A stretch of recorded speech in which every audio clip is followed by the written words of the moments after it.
좀 더 기다려 I'll be there 쓰러지지 말 끝까지 일어나야 해 어딜 가든지 극복해 힘은 너에게 있는 걸 소리 높여 노래를 불러 작은 걱정 따윈 던지고 최선을 다해 작품을 쳐봐 어둠이 떠 날배까지 아름다운 꿈을 밝혀봐 우리에게 달려서 새기면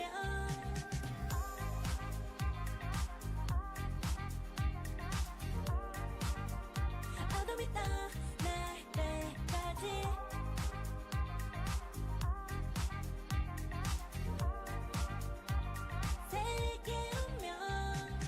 오랜 시간 간직해온 열망 까만 밤의 빛처럼 빛나 네 눈앞에 바로 어떤 나라 탑을 딱 봐도 superstar 딱 보면 모두 나널 지킬 나란 걸 지켜볼수록 점점 빠져들어 카리스마 넘쳐 흘러 oh yeah 분명히 소리 들려 여기서 저기서 날 찾으면 반드시 날 비춰와 시작이야 let's go 어둡고 흘러는 우주 따뜻한 눈으로 감싸나 순간 신비롭게 녹아내릴 거야 좀 더 기다려 I'll be there 쓰러지지 말 끝까지 일어나야 해 어딜 가든지 극복해 힘은 너에게 있는 걸 소리 높여 노래를 불러 작은 걱정 따윈 던지고 최선을 다해 작품을 쳐봐 어둠이 떠 날배까지 아름다운 꿈을 밝혀봐 우리에게 달려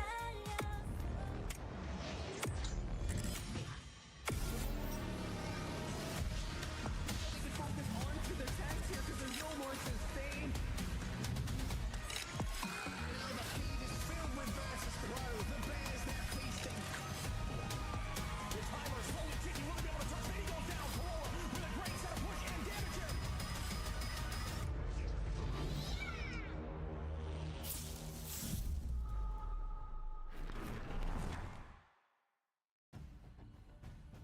Ladies and gentlemen, it is playoff times. Let's go! We have so many incredible games coming up for you. We are here for Marvel Rivals Ignite. We are in EMEA. I'm Tetra. We have Ryan, of course, and we have some incredible games lined up.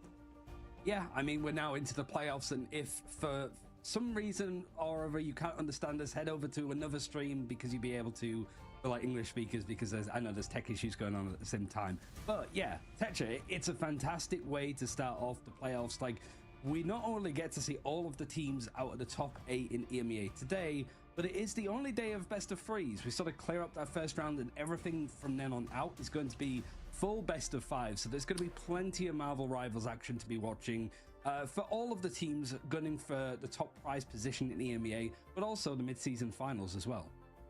This is a double elimination. Like you say, we've got those best of 3s to get out the way, but all of these teams are going to get another chance, even if they get taken out. This is not just another clearing of the path, as we already handled that in the group stage. We have already got rid of half of our teams who have now been eliminated from Ignite to try again later. Having a look at the journey these teams took to get here, with Berber Patapim in Group A, having a cruise of a run until the run back from Zero Tenacity, able to take them in that 3-2 match last week. The other teams that are joining them, all business in that lower bracket finals, and Low9 able to push on through, taking out Schmungus to make it to this spot. Yeah, I mean, I think it's a pretty eclectic group of new faces and old, right? Berber Patapim, not in the same group as Virtus.pro, able to try to make a statement, and ended up getting on the wrong side of Z10 that have been trying to prove that they are a top dog. But we go over to Group B to look at where the other 4 teams from playoffs came from, and notably we see Virtus.pro be knocked down to the losers bracket by Rad a couple of rounds in the upper bracket, and having a pretty clean sweep all the way through, only dropping a map to Insomnia to get to the grand position of a 3-0 grand final against Rad. So they're going to be the top seed going up against the 4th. Typically, you know how these sort of group stages work, right? If you've been watching previous iterations of Marvel Rivals esports with the invitationals or just other esports generally. Now we get to see like the top of one group versus the bottom of another, and then sort of switching things around. So it's a pretty good mix of teams here, I'd say. And we're going to get to have a look at these teams as we look at the bracket. This is the journey these teams will have to fight on through to become our champion, to try and represent EMEA in those mid-season finals, like you said. Zero Tenacity, able to snipe that #1 spot over Berber and Patapim, means they now get to go against Team Peps. But importantly, it means they're on the opposite side of the bracket to the current kings of EMEA, Virtus Pro. Berber and Patapim, though, have now set up for a potential fated match if they can overcome like that. Can get past L9. Yeah, I think there's a couple of upsets definitely in line here, but like I said, pretty much outside of the first round, it's going to be pure BO5 action all the way through, I'm pretty sure. So it's a case of like maybe there's going to be an upset in this first couple of rounds, but then more maps are naturally played, so it means that realistically the best team should always win out. Like best of ones certainly, and best of threes can be a little bit coin flippy. But here, it's only going to be that first today, basically, that's going to have the action. We are, however, due to this being the playoffs, we've now made it through the group stage, meaning the players have now caught up with the rest of the general gaming community when it comes to Marvel Rivals, as we are on the new patch, meaning we have some pretty severe changes which might affect a lot of these drafts. The big one to point out here is going to be Star-Lord. Already seen in so many of these games. Virtus Pro have been picking it in almost all of their games coming into this phase, outside of a couple on Sunday. With that element gun, range, damage, fall off, and the extra blaster barrage, they can really move in to keep that AoE damage and to be able to duel from longer distances. Yeah, that feels like it's the main one that stand out, because the action of Star-Lord that we've seen with the sort of Guardians team up combination with Adam Warlock, and just the synergy, I suppose, with the likes of Magneto getting some bulwarks whilst they're doing combos to farm up Galactic Legend faster. Yeah, Star-Lord's pretty strong. The Thor remains to be seen, I guess. Maybe we'll see a little bit more Thor, but we haven't seen any across any of the regions so far. For Storm, a little bit worse for the Omega Hurricane, but not by much. Still useful in the right hands. It is the Moonknight one that I'm a bit more curious about, because it is a 25 HP buff, in a sense.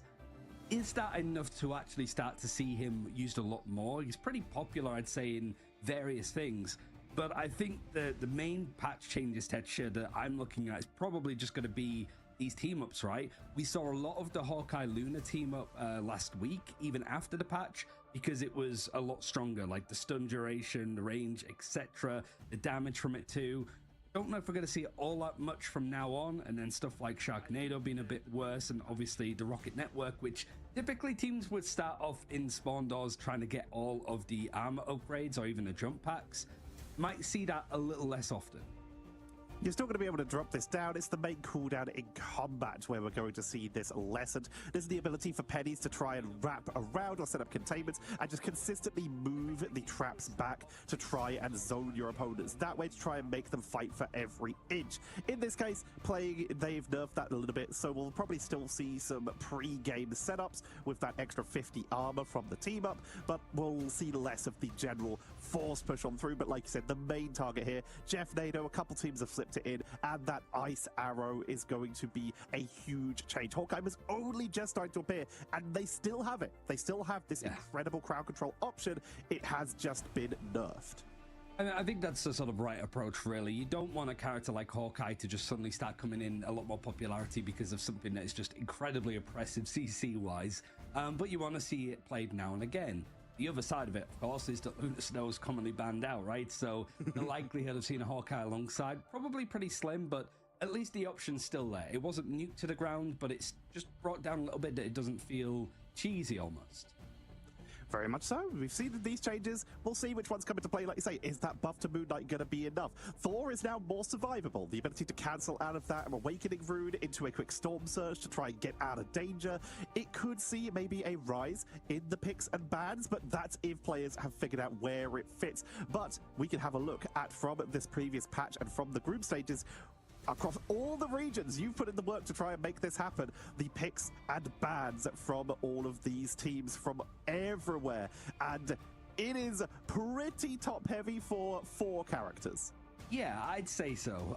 This does include sort of the action that we've seen in Americas, Asia, the Oceanic region, which is complete playoffs, and also China. That was a bit harder to get, but shout out to some of the people who are doing watch parties and trying to cast in Mandarin, because I was able to get the actual VODs from them because they weren't up elsewhere.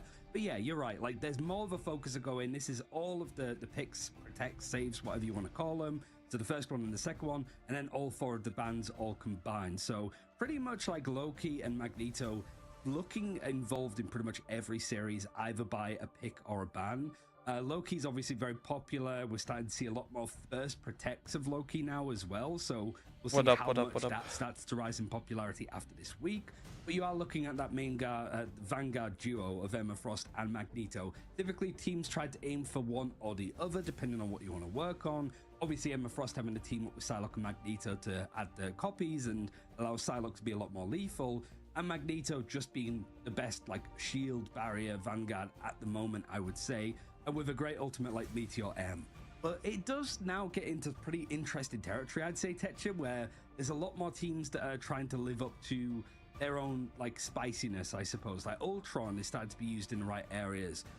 Captain America, very popular for some teams over the other Vanguard options. And we're starting to see a lot more bans on Mantis as well, specifically to try to cut that triple strategist Adam Warlock team up where there's just basically resurrects across the board.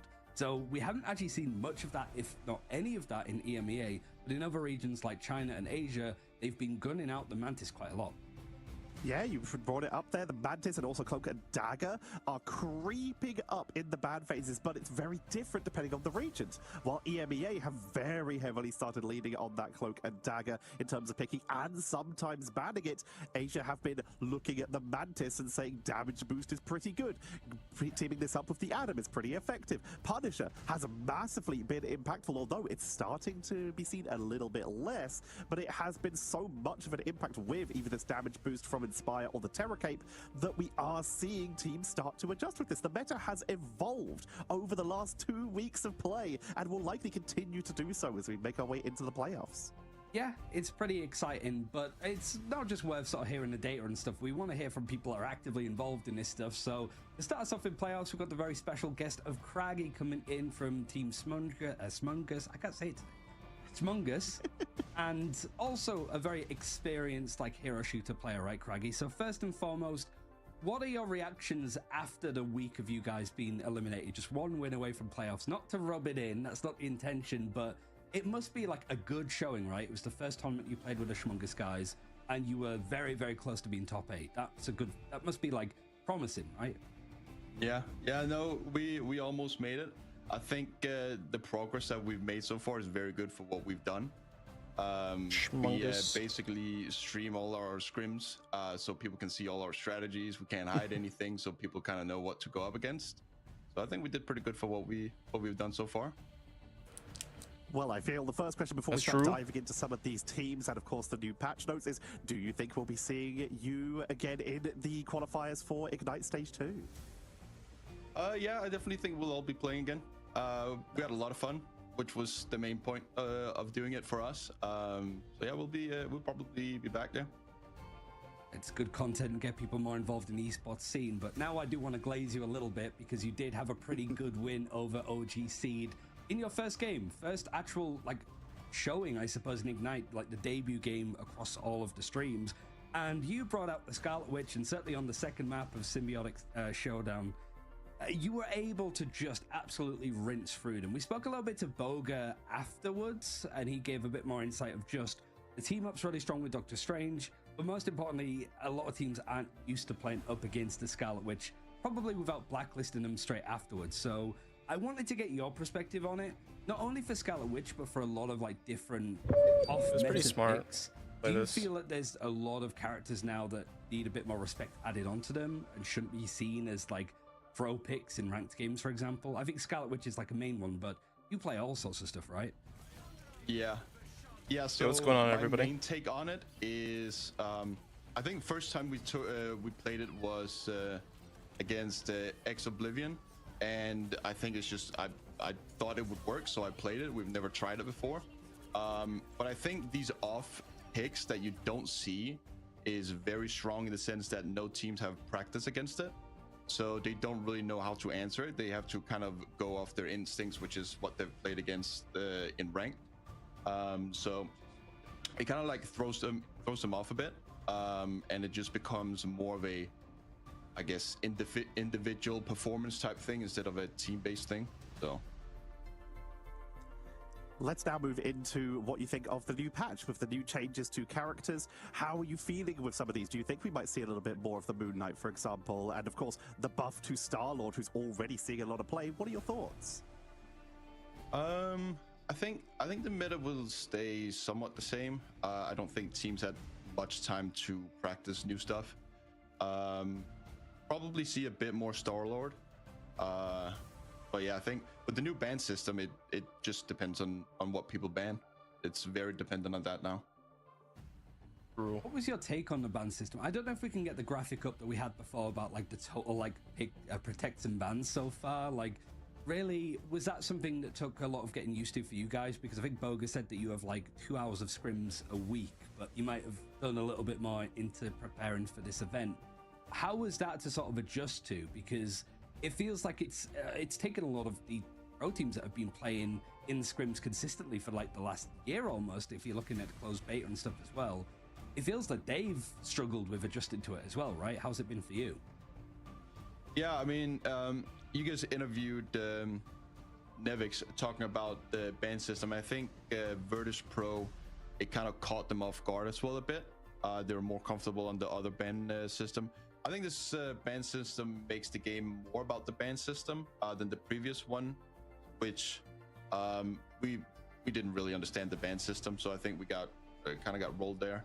I think it adds a lot of complexity to it, and I think teams that understands the ban system better than others, I think they'll come out on top and have an advantage in the game.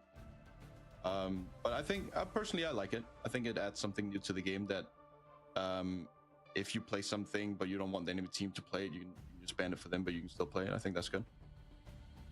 And let's talk about that, the teams that have adjusted. Looking at these playoffs now, you've obviously played against a lot of these players for quite a while now, and including a couple last week. Where is your money going into the playoffs? If you had to look at these teams and say who would be representing EMEA at these mid-seasons, what teams would jump out to you? Ooh, I love Team Rad. Team Rad is my favorite. They got the Trime and Crime, Trust Me, and the Crook. Those are my boys. Yep.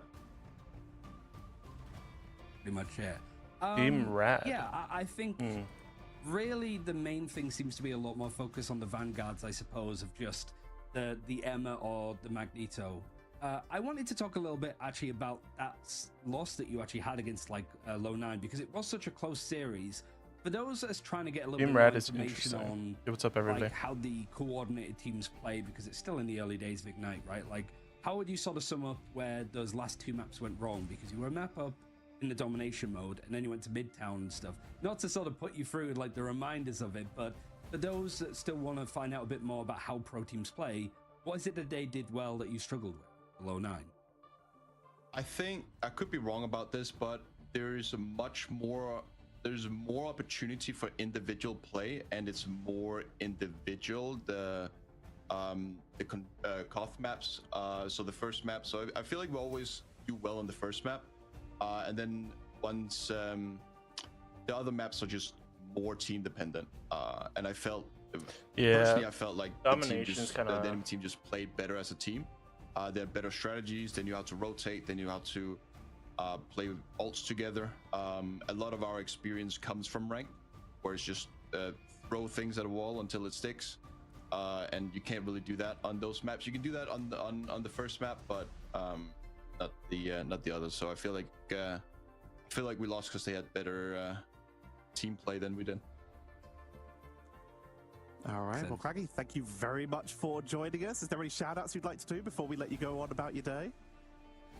Oh, shout out to Trime and Crime playing later today. I'll be watching that. All right, well, thank you very much for joining us. We'll let you go about your day as we're going to be getting set up for those games. Like Cracky already mentioned, we're going to be seeing Rad Esports later. We're going to get the level 1 Crook in and people like that. But our first series of today is going to be Zero Tenacity versus Team Peps. you got any predictions, by the way, Craggy, just before you go, like for this first one especially? I don't know. I feel like they can go both ways. There's definitely been some teams that done a lot better than I expected. I guess that might be the lack of my scrimming experience, but yeah, I think yeah, I don't know. I got no clue. I'll be honest. I got I nothing. mean, it feels like a bit of a coin flip, but yeah, like we won't keep you for too long. Thank you very much for joining in, and it's worth a shout out that all of the co-streams and stuff, Craggy, you'll be watching along, right? So the Magik skin that you can get, the drops and stuff like that, available for all of the co-streams as well. So definitely wanted to plug you there. Yep, sounds good. Thank you. All right, Ryan, we are getting set up for, like we said, our first series of the day. And we are looking at Zero Tenacity, the team that came first out of that Group A versus Berber Patapim in a 3-2. And they're going against the first team to take a map off of Virtus Pro in an official tournament. It is Team Peps, who have shown incredible potential. And let's look at some of the other matches we have coming up as well.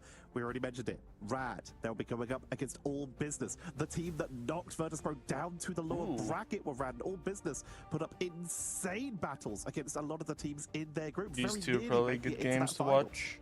Yeah, it definitely felt very, for the first game especially, I definitely agree with Craggy. We're going to have some of the predictions and stuff coming up, and I was like very much 50-50 on where that first game would go, because while Zero Tenacity topped the group and looked really good, now you've got everybody gunning for you. And Peps sort of lost, unfortunately, to Insomnia, and Insomnia had a lot of curveballs, quite literally throwing Wolverines around with the fastballs, but then also running into Virtus Pro in the losers bracket to finish out fourth.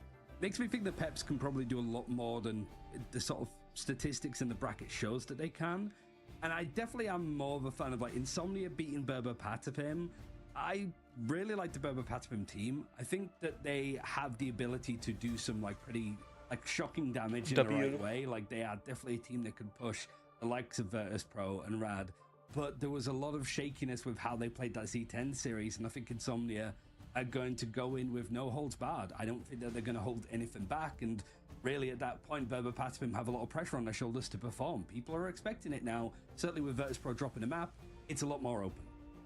Let's jump into this game one that we have here. Zero Tenacity versus Peps. Zero Tenacity, they have a huge amount of experience and they came out swinging. We were looking at All Business as one of the teams that could take it all the way, and we had a shock early round in that group stage. Zero Tenacity came on with an incredible performance, then got sent down to the lower bracket in those finals, and then were able to make their way in to once again get that rematch and took the #1 seed in Group A.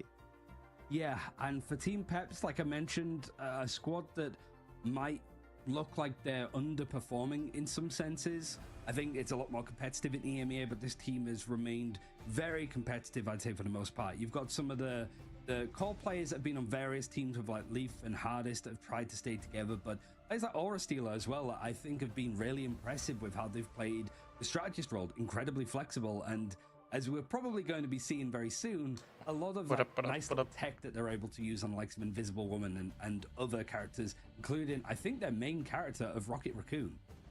Oracina has been one of the people who first brought in that Rocket Raccoon, going with the spawn hold strats that we saw from a couple of the teams, which was, ironically, first really popularized by Peps in the MRI, using just those quick revives and then quickly portaling back after the first fight to try and drag these games out.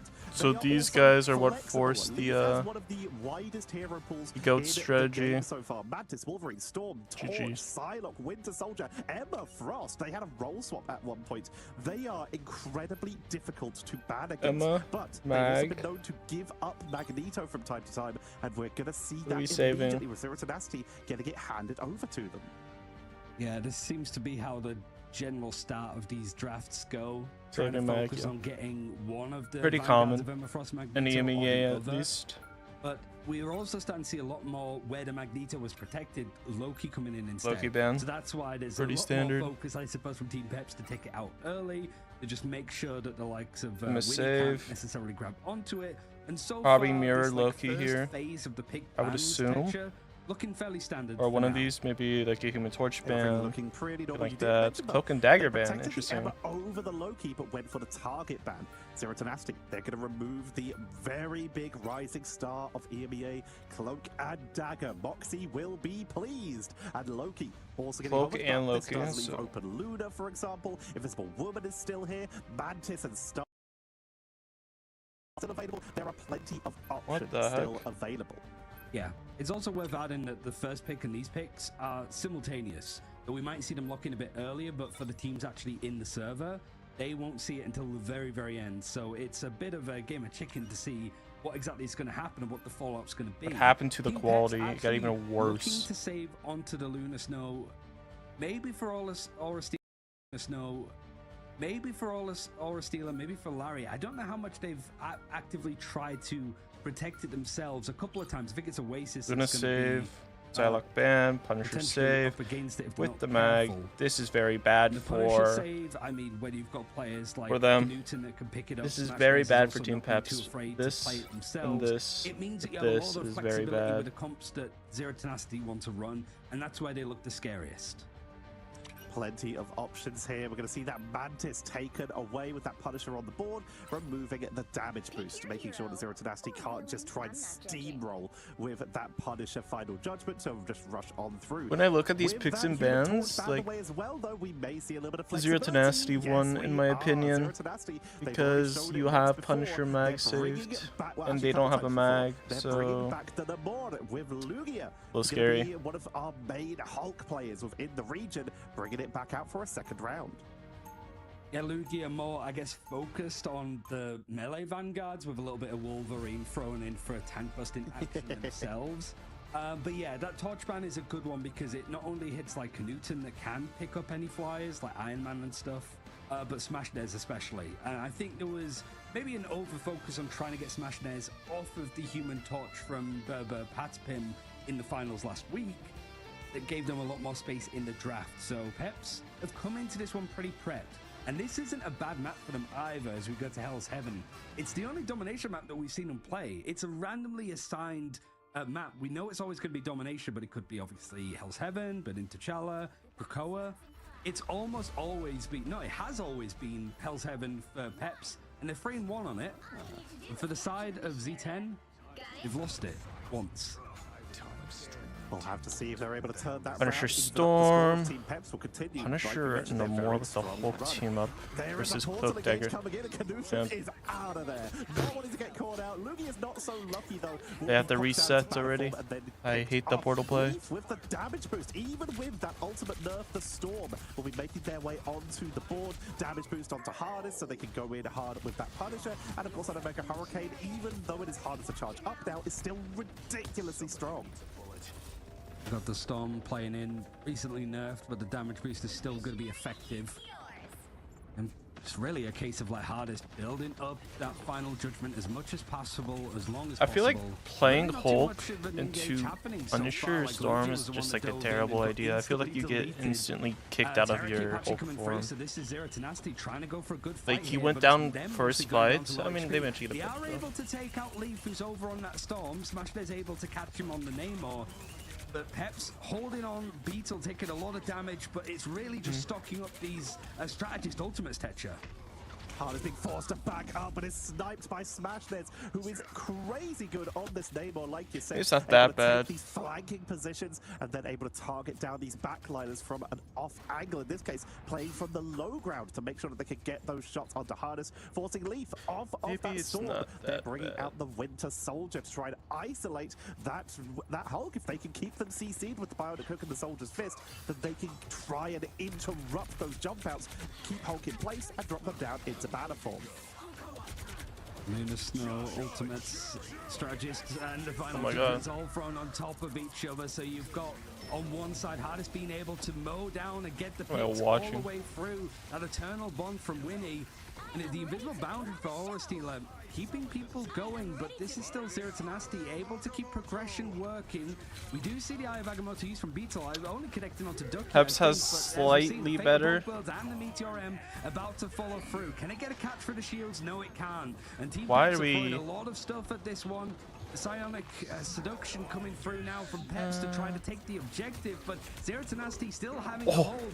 Every ultimate from Peps is being thrown in here, Tetcha. And Zero to Nasty with Lugia still holding on.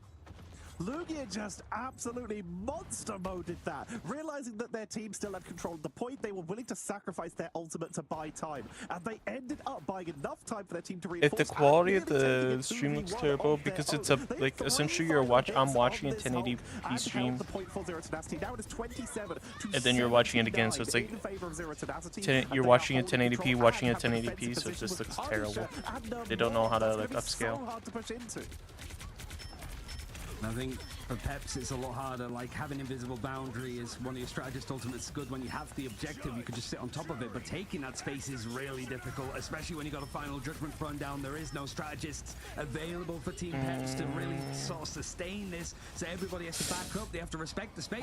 And actually there was almost too Surely much we respect shield here. him. Newton diving in, Leaf is able to get the catch, but overtime has hit 99%, and Team Peps, even if they do take this point, Zero Tenacity might let them to an extent to just refresh these ultimates and try and go for a nice clean fight to finish off. That's exactly what we're seeing. Full retreat coming out of Zero Tenacity, waiting for their vanguards to respawn as both Lugia and Ducky were taken out. They can now regroup and make their way in. Still holding on to that horde of Proteus and the Eternal Bond for the setup, and they almost have Fate of both worlds. But Team Peps, they do have counters. Invincible Boundary, Fate of both worlds, Eye of Agamotto, and Hardest is a full 90%, a full 60% up on Newton as they already have their final judgment. There's a lot of ultimates for Peps here that can make this fight Pretty good. an uncomfortable one if Zero Tenacity don't have things lined up well. Like, sure, strategist ultimates all available, but if Lugia gets picked off and taken out like that, it might not matter. You have the Just think back advantages into there, Bruce form. and now Smash there is trying to lose feel the like flank a little bit more. It's going to you gotta focus swap that Dr. Strange shield over in that direction. Emma, and that's Punisher, incredibly Bucky. aggressive actually That's coming the in from whole. DRP. I feel we have to To just swap claim here. some of that space. Now Leaf Like you're just gonna get is able to insta-burned find every an single opening, time, and you can yeah. sort of see Hardest trying to posture himself with Like that he's final committed to judgment. playing it. It's going to come out at the same time as the counter from Knutson, and Knutson actually taking out everybody. Guy's just headshotting everybody. He's able to out-sustain it. Good But eye, the Eye he's of dead. Agamotto catching up to 3 for Zero Tenacity just gives Team Peps enough room to take this. Meteor M with everything going on, Tetcha. Everything that is available for both sides going to be used on this first point. Going in for the big delay. The difference is there is Portal available for Beetle to bring the team back. Smashness has swapped to Strange for the reinforced Monster Hulk for delay once again. And everyone is committed to try to buy the time. Here comes the Portal coming out from Zero Tenacity for the reinforcements. While in the meantime, everyone is forced off the points, locking them off the objective with that Monster Hulk crowd control. Pretty With good. the Hulk smash allows Zero Not bad, Tenacity not to claim bad. point number 1. Yeah, very back and forwards. We sort of knew that both these teams were going to have a closer series than it might look on paper. And like Craggy said in the interview, this first game can be a lot of focus on individual performance. And I have to be looking, I think, at like Larry and Aura Stealer. Certainly Fastest Larry, man on the amount of Spider-Man. healing that he's been able to do. You can see that Knuten's leading with damage, but it really comes down to the out-sustain. As a reminder, that Cloak and Dagger not available for Team Peps at all. They're having to go for Aura on the Invisible Woman, but Aura is so good at that character, even when the ultimate does less healing than the majority of like Lunar Snows or Cloak and Daggers, they are still so individually good with their utility, they can make it work still. They've been using this Cloak and Dagger Zero Tenacity have, as you mentioned, they did not have it banned out against them compared to Team Another Peps. So they've portal been able play. to get themselves in with these Terror Capes to try and set Oh, up for boy. Knutson with these final judgments. And then it's just been the game of which of the protecting characters. Ducky, if they've been able to get these shields onto Knutson, they've usually won the fight. But on the odd occasion, Harvest has been able to time it well. That's and has so won the sad. duel, as once again, Team Peps, with these incredibly aggressive rollouts, will get the first pickup. Whether they can hold on to the point long enough, because I hate the portal play so First much. part of the objective was enough for Zero Tenacity to take it all the way. You also have to say for Zero Tenacity, Ducky not being able to be on the Emma Frost is a nerf because they are a fantastic Emma Frost, but they've had to move over as teams have realized just how much focus goes onto it. Magneto's going to work in the right areas, and certainly if he can synergize well to Legia, that we haven't seen much Hulk action in EMEA, maybe in other regions, but not so much here. Again, the whole pick is kind of questionable to me. Farm up these final judgments for free. Flank coming in from Zero Tenacity on the low ground as once again Team Peps have the defensive position, utilizing this Goddess boost for a little bit of speed currently for Harness to make sure that they can stay mobile, and of course that Doctor Strange can push in and out when needed without dropping it too low. Here comes the commitment from Ducky, but forced down to the low ground as the flank comes on in. Eye of Agamotto from B to try and lock it down, but Media M interrupted on the half cooldown, and Mega Hurricane going to look for the counter, but the Eternal Bombs to try and delay it, to try and outlast an indestructible guard from the Hulk is buying time, and it is Zero Tenacity turning on that completely. I guess it's fine, but I just feel like he's still doing nothing even though they're winning the fights. In the heels, and they wipe him. Just through all of those ultimates too, you got a Fate of Both Worlds from Larry used at the end there. And Omega Hurricane, it doesn't matter too much if you have more HP. Knuten's still going to absolutely tear through you with that final judgment if he's given that space. And I don't think there was any real other damage boost there. It was just he combining only the has Pawn of Proteus, 16k blocked. enough thirst to just make them more vulnerable and susceptible to the damage. And now Beetle, yeah, interrupted with the Eye of Agamotto before, so he's got it again, pretty much farmed up that 50%. You can see the positioning here is very good. It's very bunkered down for Zero Tenacity as they've taken a point, and now the ultimate coming out of Hulk to just buy a bit more time to be a lot more disruptive and just keep Peps on the back foot whilst this keeps churning up for Z10. The Monster Hulk dropped down to 100 HP, but gets away with it. Now dropping down to the low ground, healed back up, trying to turn onto Beetle, who, like you mentioned, has that Eye of Agamotto. A radioactive lockdown or that snowball from Lunar Snow could be a fantastic interrupt here. Also, the mag cannon from Magneto could be good hold cloak.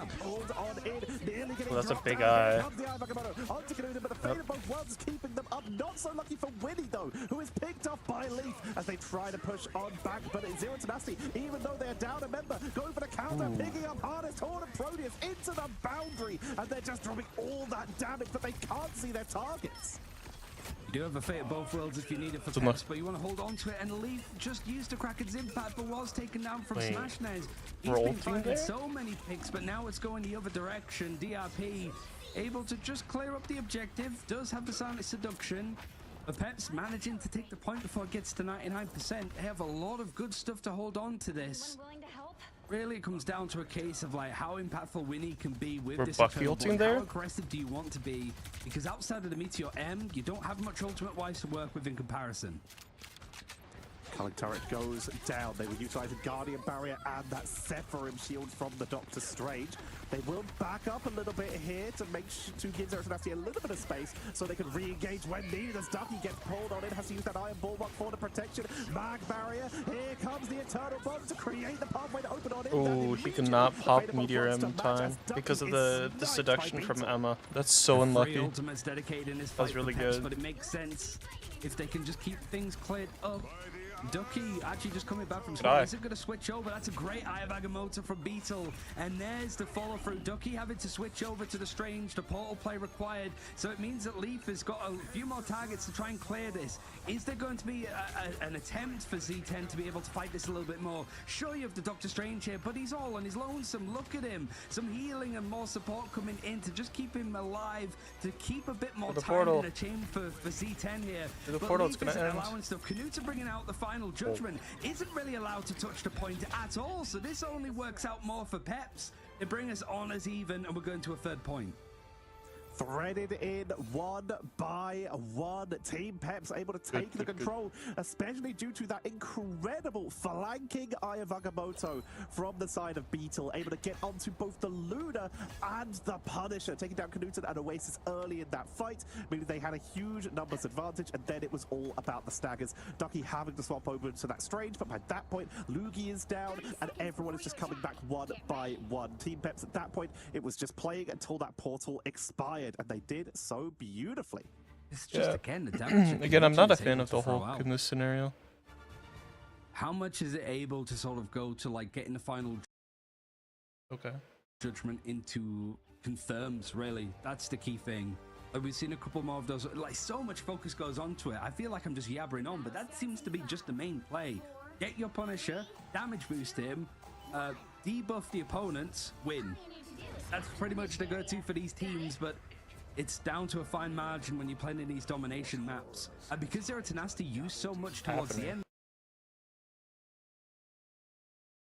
Awesome.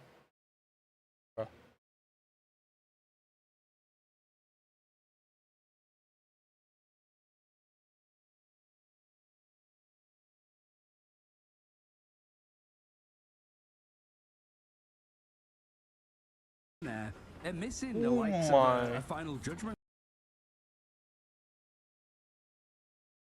for Knuten. They do have a fatal what is this ready to quality? Go, and how this the portal play means that this could be a rude awakening for Zero Tenacity if they're not careful. Hulk Smash is at the ready as well, so they could try and just go for a big aggressive Oh my god. impact. Invisible boundary, plenty of tools for Team Pets to try and defend if an aggressive move out comes in from Zero Tenacity. While we do see Team Pets on that low ground playing defensive, Zero Tenacity are hyper committing to this high ground, and again, Beetle is utilizing this cloak of levitation incredibly aggressively to meet them where they are. Monster Hulk has to come out for Lugia as they try to keep everyone zoned into this doorway. Gonna get the lockdown onto Hard. Good eye. Into the backline, only stumps out Ducky, but the ultimates are staggered a little bit there. We saw Winnie getting that Eternal Bond a little bit during Oasis's Fate of Both Worlds, so they did overlap a bit in the half this time, so Aura Stealer, Invisible Boundary, comes on out for a little bit of extra protection, and Zero Tenacity good turret. defenses earlier. Great turret. What a block there to stop the Meteor M from catching much, but I think it's Leaf that's actually been the one to find the openings. These teams would fight for eons if available because they're just so good at keeping themselves going and keeping these fights long-lasting. Good combo. But the cracking impact for Leaf was enough to just find the picks to get the resets. And the point finally in the hands of Team Peps. Lucky for Z10 that Team Peps weren't able to grab it early considering they went for the portal play. That could have been a 99% with how long that last fight was. It was a long fight. There was Tenacity getting in there in time, but like you said, it came down to just how long it kept going.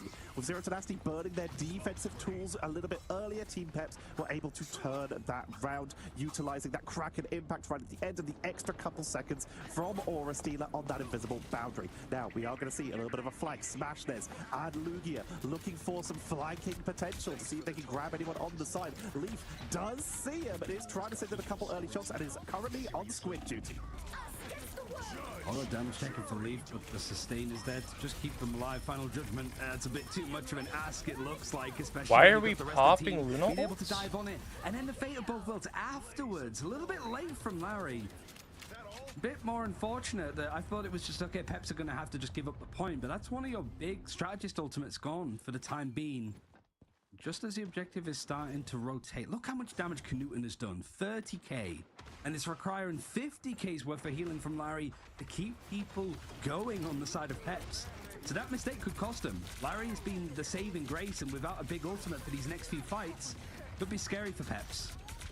Knuten using that Scourge Grenade to back up a little bit, trying to focus onto Beetle. They know they probably have that Eye of Agamotto available at this point. Here comes the hyper commitment, and there is that Eye of Agamotto. But great protection from the Fate of Both Worlds is not enough to protect Lugia. That Banner Form is a little bit too weak. It's going to be a Punisher taken down though for Hardest as they are locked in, but it's the commitment from Team Peps as they push in so aggressively. DRP is deep in that backline and is trying to create an opening, but they're starting to get concaved on, will be forced to back away. As Aura Stealer sniped on the backline. Beetle is getting closed in on it. Zero Tenacity making space. Final Judgment to push on in.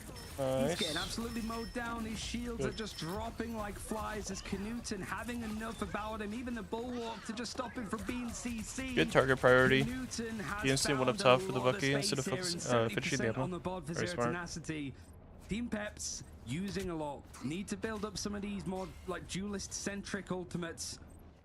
And hope that there's enough space and enough time, because now Zero Tenacity looking in pole position after that play. Hardest has decided that they are done with the Punisher, decided it's time to duel. The Star-Lord coming on in without Adam, without Mantis, going hard on the commit here as Knudsen is going to be taken off of that culling turret. Monster Hulk and Eternal Bond are ready with everything else slowly creeping up. Monster Hulk going to be dropped for zoning potential as they're already on 97%. The commitment has to be made by Pets, and Beetle is getting juggled right now into the backline alone, and taking down that Strange is going to remove on at the front line, but Smashnez is chased on down and picked up to make that a 1-for-1. Cracking it back into the backline with the invisible boundary to keep them alive, to look for the resets, but they're still going to be taken down by Ducky. Larry's had to use the fate of both worlds, and you got the invisible boundary, so Pep's not having much left. Just as Knudsen gets another final judgment, the psionic seduction from DRP trying to keep him under control, but he's looking to see if he can find any players in the nooks and the crannies that are hiding away from him. Aura Stealer eventually taking him down, but now it's just bodies on the point for Zero Tenacity. Pep's struggling to make this engagement. Eye of Agamotto going to connect onto 2, but the fight is pulling away from the objective, and that's not good for Peps. They need to keep contesting as much as they possibly can, and Zero Tenacity are just not going the down. longest final fight ever. But the trades are going the other direction.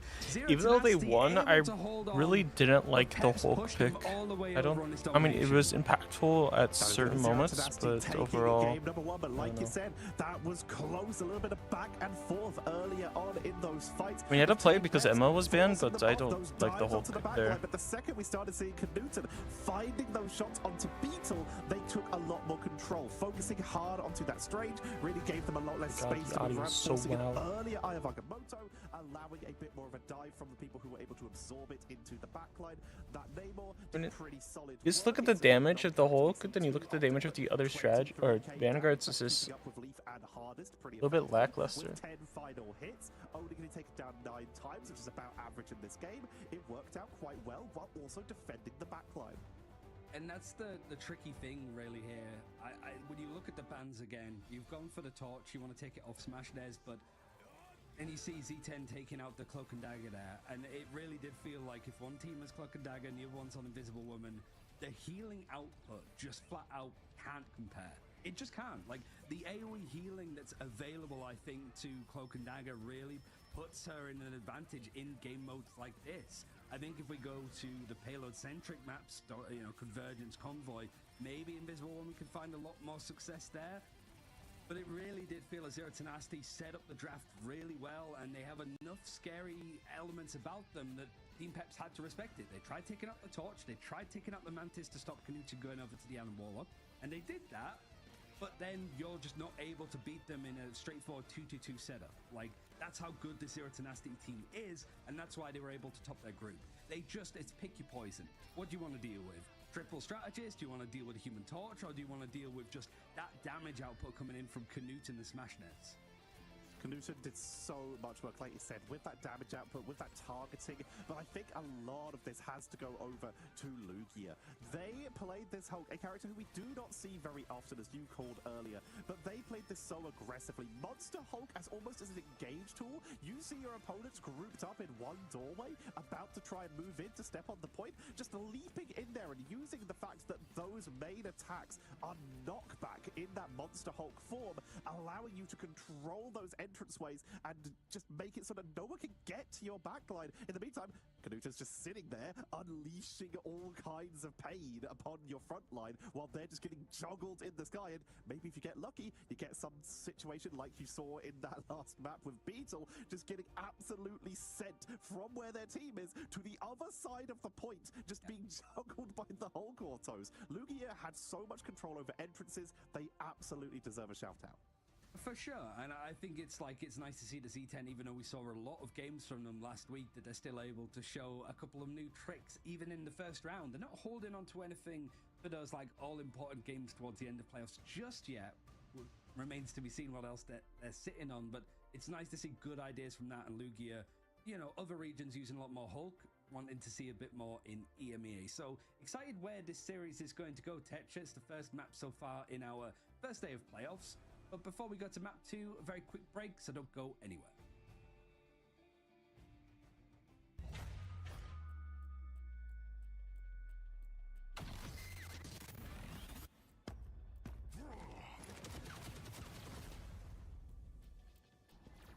Out of sight. Judge, jury, execute. executioner!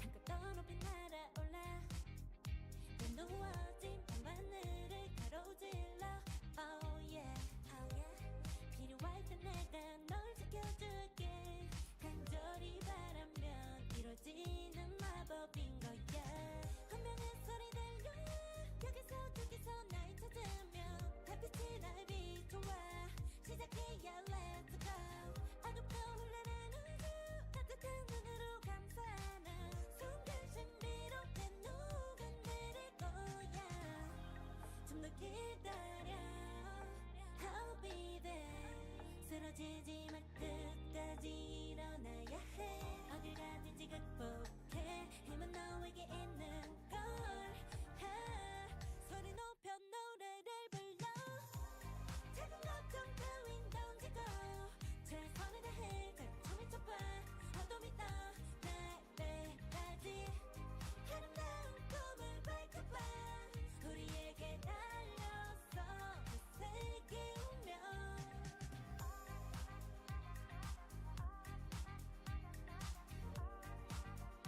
어둠이 떠날 때까지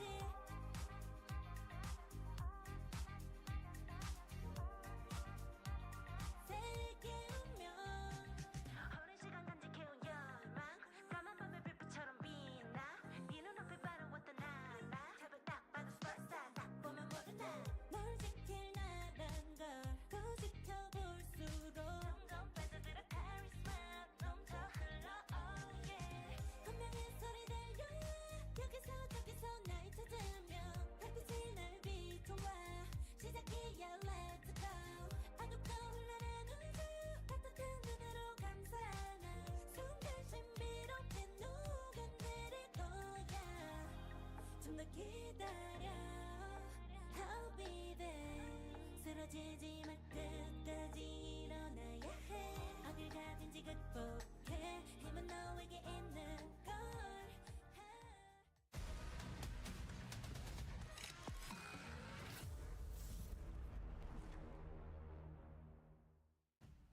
Peps, with their back to the wall, have to have a map choice now, so they get to take us pretty much wherever they want other than the domination maps. And it's looking to be, apparently, Central Park, which, Tetcher, I think it's the least popular map that we've seen so far in EMEA. Probably not because of, like, dislike or disdain for it or anything like that. Probably because teams have just wanted to hold on to showing what they play on this map full stop. And Peps, well, you haven't played it, so the fact that they're picking it feels a bit of a Hail Mary, honestly. If that is what they're going for, it would be interesting. I would have expected maybe a Midtown if we're going for any of these like Convoy or Convergence, which of course they have to go for one of them. But Midtown is a map where you can play a lot more defensively, and Peps have played a little bit more often of these big spawn hold setups. So we'll see if this is where they decide to go. The side of Central Park, it does have some very good defensive spots. That first point is a massive zoning potential for trying to prevent people from getting really high aggressive pushes on that first setup, and you can hold there a little more efficiently than some of the other Convergence maps. And it's a really good map for flyers too. So yeah, Central Park is exactly where we're going to be heading. Team Peps, I think, leading the line on the picks and bans as well. This first one, even if we see a team lock in early, they are going to be revealed to both teams at the same time, kind of like they were there, right? So they're both locked in. So it's the same again. Zero Tenacity wanted to try to get Magneto away from the likes of Beetle, DRP as well. But I think it's a case of, like, we've seen the majority of work done from Ducky over on the Emma Frost, so that's why Team Peps are looking to take it out. But also DRP would also prefer to get their hands over on the Emma Frost themselves if they can help it. But I do think that this first part of the draft, looking pretty much typical of what we expect, only leans in the direction of Zero Tenacity. I think both teams are pretty flexible, Tetcher, but Zero Tenacity have a lot of, like, sort of tricks up their sleeve that can cause problems for Peps later down the line. I think you're right there. They have characters like the weird solo Vanguard composition they had with Lugia swapping over to a Wolverine, and this being a pretty fantastic Wolverine map because you have this big enclosed area in the first push and these big ramps where you can wrap around very effectively later on. So there is a chance that we will see that. And we have actually seen Peps, though. They are not a huge fan of the Wolverine. They have in some cases banned Wolverine before characters like Loki and Luna Snow in the past in these earlier rounds before we started seeing these bans onto the Cloak and Dagger, for example. The Punisher will get banned out as a target against Knuten, as of course they were able to unleash a lot of damage. Smashdance can also play it. You could see them sort of hover over protecting Psylocke for themselves to just give something for Leaf to play. If the Human Torch is banned out, this is a really good torch map. Just flyers on the second point if you can get there. It's just so much suppressive fire. With both teams banning out Loki, it's not going to find all that much success in the end. So far, 010's draft looking exactly the same as it did over on Hell's Heaven. Here, they did protect the Punisher, but now obviously they're not able to. Are they going to protect the Torch? You could also get the Mantis or the Atom. The Torch is going to be protected. So again, pick your poison. What are you going to have to deal with if you're Team Peps? Right now, they banned out the Mantis last time. Do you risk it? Do you go for something that might be a little bit more hard-hitting, like banning out the Lunar Snow? But if you ban out the Lunar Snow, then you get Knuten going over towards the Adam Warlock, and then you run triple strategists. Make all the difference. And we are immediately seeing a little bit of a move over Aura Stealer onto that Mantis. Let's see which way they go on the side of Zero Tenacity. Like you said, Knuten onto the Adam Warlock. They have the Mantis, and they are just running a sort of double version of the triple res with just the Adam Mantis damage boost and, of course, that hit scan that Adam Warlock is to just try and snipe a Leaf, who will be counter going on a Human Torch, something they are very comfortable with. And both teams have been allowed onto this Invisible Woman with the priority onto Cloak and Dagger. Invisible Woman is sometimes neglected in these cases, but Fantastiforce for a Human Torch, Guardian Barrier to protect flyers, and of course characters like Hela or Punisher if they are trying to get if people try and focus in on them. It is a good setup to try and run here. Both of these compositions look quite strong, but I'm a big fan of Adam Warlock in the current meta, so I am leaning a little bit in favor of Zero Tenacity just due to how sticky they have set themselves up to be, how hard they're going to be to take off of the point. Yeah, I mean, they're an irritating team, and they've put together some fantastic attacking sides. That's why they're going to be beginning on this one. Team Peps choosing to be on the defense to begin with too. Has to be a strong hold here. You have to be looking at Leaf. He's typically the flexible one, but a Torch versus Torch is looking to be the case. Smashdez up against Leaf up in the sky, and it's the job of Hardest and Knuten to shut them down. Creeping on in, looking for an early bit of zoning. Smashdez playing very aggressive. There's that damage boost from the Mantis for Knuten. Cosmic Clusters just trying to unleash a big chunk of damage into the front line. Already we're seeing a big aggressive push up from Zero Tenacity, who sent Lugia up to the high ground using Ducky and a little bit of a jetpack from the rocket that they had in spawn to try and get a quick rollout onto the point. Winnie has to back away though, as we are seeing Leaf currently uncontested, is creating a pretty solid zone, but Zero Tenacity have broken the containment and are on the point. They've already forced Peps into this hallway and are taking full control of what is a very difficult first point to capture sometimes. You've just sort of allowed Ducky to really get involved and get stuck in, quite literally playing on the Groot. Dug his heels in, that the roots are spawning underneath to really put him in a great spot to just fight in a corridor like that. I think the draft as well has sort of put Beetle in a position where if he's just stuck on Doctor Strange, he's also a fantastic Vanguard that can play a lot more of those like brawlier, disruptive Vanguards like Captain America. Almost feels that you nerve him a little bit by just having him be a bit of a shield bot. But DRP has a lot more pressure on him being on the Ember Frost, and this is a hard area to fight. If Zero Tenacity can keep that momentum, this could be a very, very quick second point. They're already pushing forward incredibly aggressively. Spawn Bomb down to the low ground. Hardest looking for a bionic hook, unable to find some. Ducky does get locked down, but again is tanking through beautifully. This triple strategist composition, very difficult to really get through the initial burst setup here. And Zero Tenacity straggling Prison, Supernova, faded both worlds to try and absorb it, but the damage output from this torch is so high, forcing them all to stay grouped up, which means there's a good setup for the second that faded both worlds ends for a great group wall to try and punish damage there is going to be the Karmic Revival from Knuten, as Smashness was taken out quite early in this fight, and they're forced to bring it back as Media M will snipe out Larry. Oh, this is great from Zero Tenacity to keep themselves going. Karmic Revival means that more ultimates pretty much free online consecutively, all lining up, but still on the right-hand side, it seems to be just the red of Zero Tenacity filling up the board. Knuten still able to keep on going, and a Strangling Prison for Ducky being built up very quickly. You can just see he's on the edge of being on like 1 HP, and Larry eventually knocks him over the side. Same with Lugia. They're both going to be going down, and Peps take a sigh of relief up until now because they're able to use the portal to try and contest this. It is just Smashness here, and he has to give out. Has that Guardian Barrier. Fantastic Force 8 seconds away for a little bit of extra healing as they tried to siege in from the sky. The cart was held in what was a very good looking fight for Zero Tenacity, but like you say, there was a little bit of control and zoning from Team Pep, so they were able to stagger quite effectively. Knuten creeping up to the high ground here, looking for a wraparound to get a big burst of this Cosmic Cluster. Great bionic hook onto Ducky, but the sustain, the healing output is keeping them so healthy. That Straggling Prison already back up. Knuten needs to be careful as they've already used that cocoon. They can't afford to get blown up again yet. How did Knuten survive that? Strangling Prison again thrown in, and just there's too much focus up on the high ground. The Smashness just mows down Leaf. And the bad side of Team Peps in that last fight is using the portal when they did over from Beetle. Meant that they don't have it for like an engage after this. So just Zero Tenacity needed a good fight. And Smashness, he's very close to having a supernova, but the other side of it is when you have this like Guardians come, Oasis is damage boosting Smashness when he ults.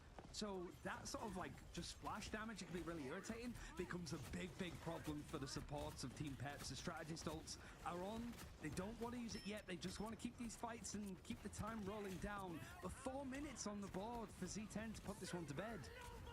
Supernova going to be burned, even though Leaf is directly in their face, using the Flaming Meteor to get out of danger. Invisible Boundary to try and keep Smashness up in this fight. Media M to look for the turnaround. Ivan is completely blocked as Larry is sniped in the first fight. Beetle and Harness are taken down. Psionic Seduction to try and buy time for Team Peps. But Zero Tenacity are in full control right now. They still have Karmic Revival. Even if they lose someone in this fight, they are smashing through this. They lost nothing. Beetle has swapped onto the Groot to try and buy some time, but this is Zero Tenacity cruising forward right now. Team Peps, they're swapping desperately. Here comes the Star-Lord to try and buy prison.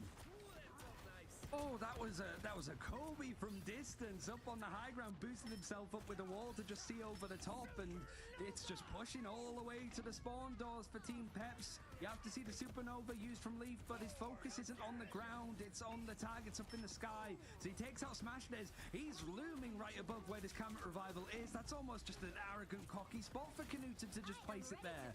So it should be free damage, but still, it's Peps losing numbers here.